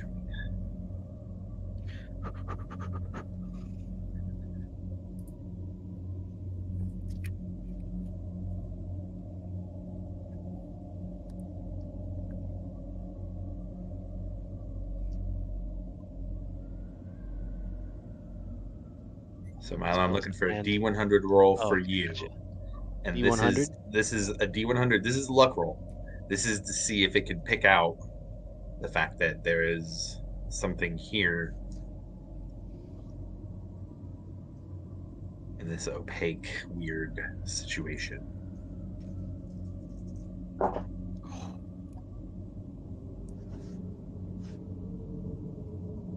$84. 84. Okay. I don't know whether his smile is a good thing or a bad thing anymore. You needed to be within 20 of my roll. I rolled a 97. So you see this head kind of slowly move towards the group, extend out all the way. Alvor, you're at the edge here. This thing gets within 3 feet of you, and you can see its face. It is ugly. Yeah. feels like it's not just skin, but like exposed under subdermal skin that is the makeup of this creature. Sniffs around. With two large corpses behind it, begins going back to eating the T-Rex. Ignoring the rest of you.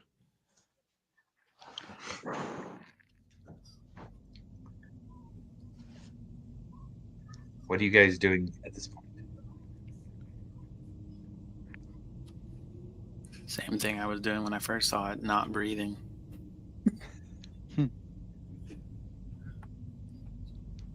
5 minutes pass. 10 minutes pass. You see it pull the head of the T-Rex off.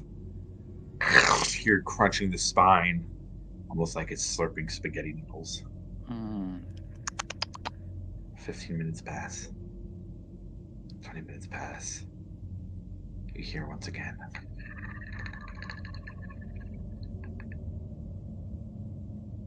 As it gets on its two back legs, flaps its sinewy wings, and moves back this way.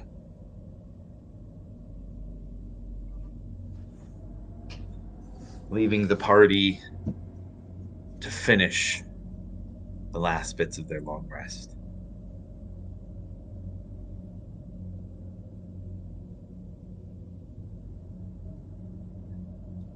I'll let you guys mark the long rest here at this point. What a rest and a show, boys. It's just a collective exhale. Yeah. And I think that's a good time to end the session. We will snap back to when the party. What I'll say is, if anybody wants an opportunity to finish out those last 4 hours, if there's any conversations that want to be had, we can do that. Otherwise, did you see that, Johnny? I'm assuming, is that the thing that I saw that I ran away from? The thing. That's the That's thing. that's the No. fucking thing, dude. I would have ran too, dude. But I don't even know where we are, so I don't know how far away it is from where I saw it, but that thing Based came on where out. you were and where you guys are now, it would have to be able to fly over or have some other way of getting through the stasis fields that you don't know about. Based on what you've been told so far from the person you've been talking to. Dude, that thing killed King Kong, man. Came over, man. Came over, dude. And with that, we'll just end the session there. All right. Housekeeping. We got music from a couple different places in our session today. Filmmusic.io is one of those places. Information down the panels. For any songs about film music. Also use music from the folks at Critical Role. They've got great music. They let other live streamers use it. So we use it because it's great. Thanks to them. Check out the information down in the panels as well. Catch you in a couple weeks to see what happens next up here in Zemniaz, the floating island in the sky. Catch you next time.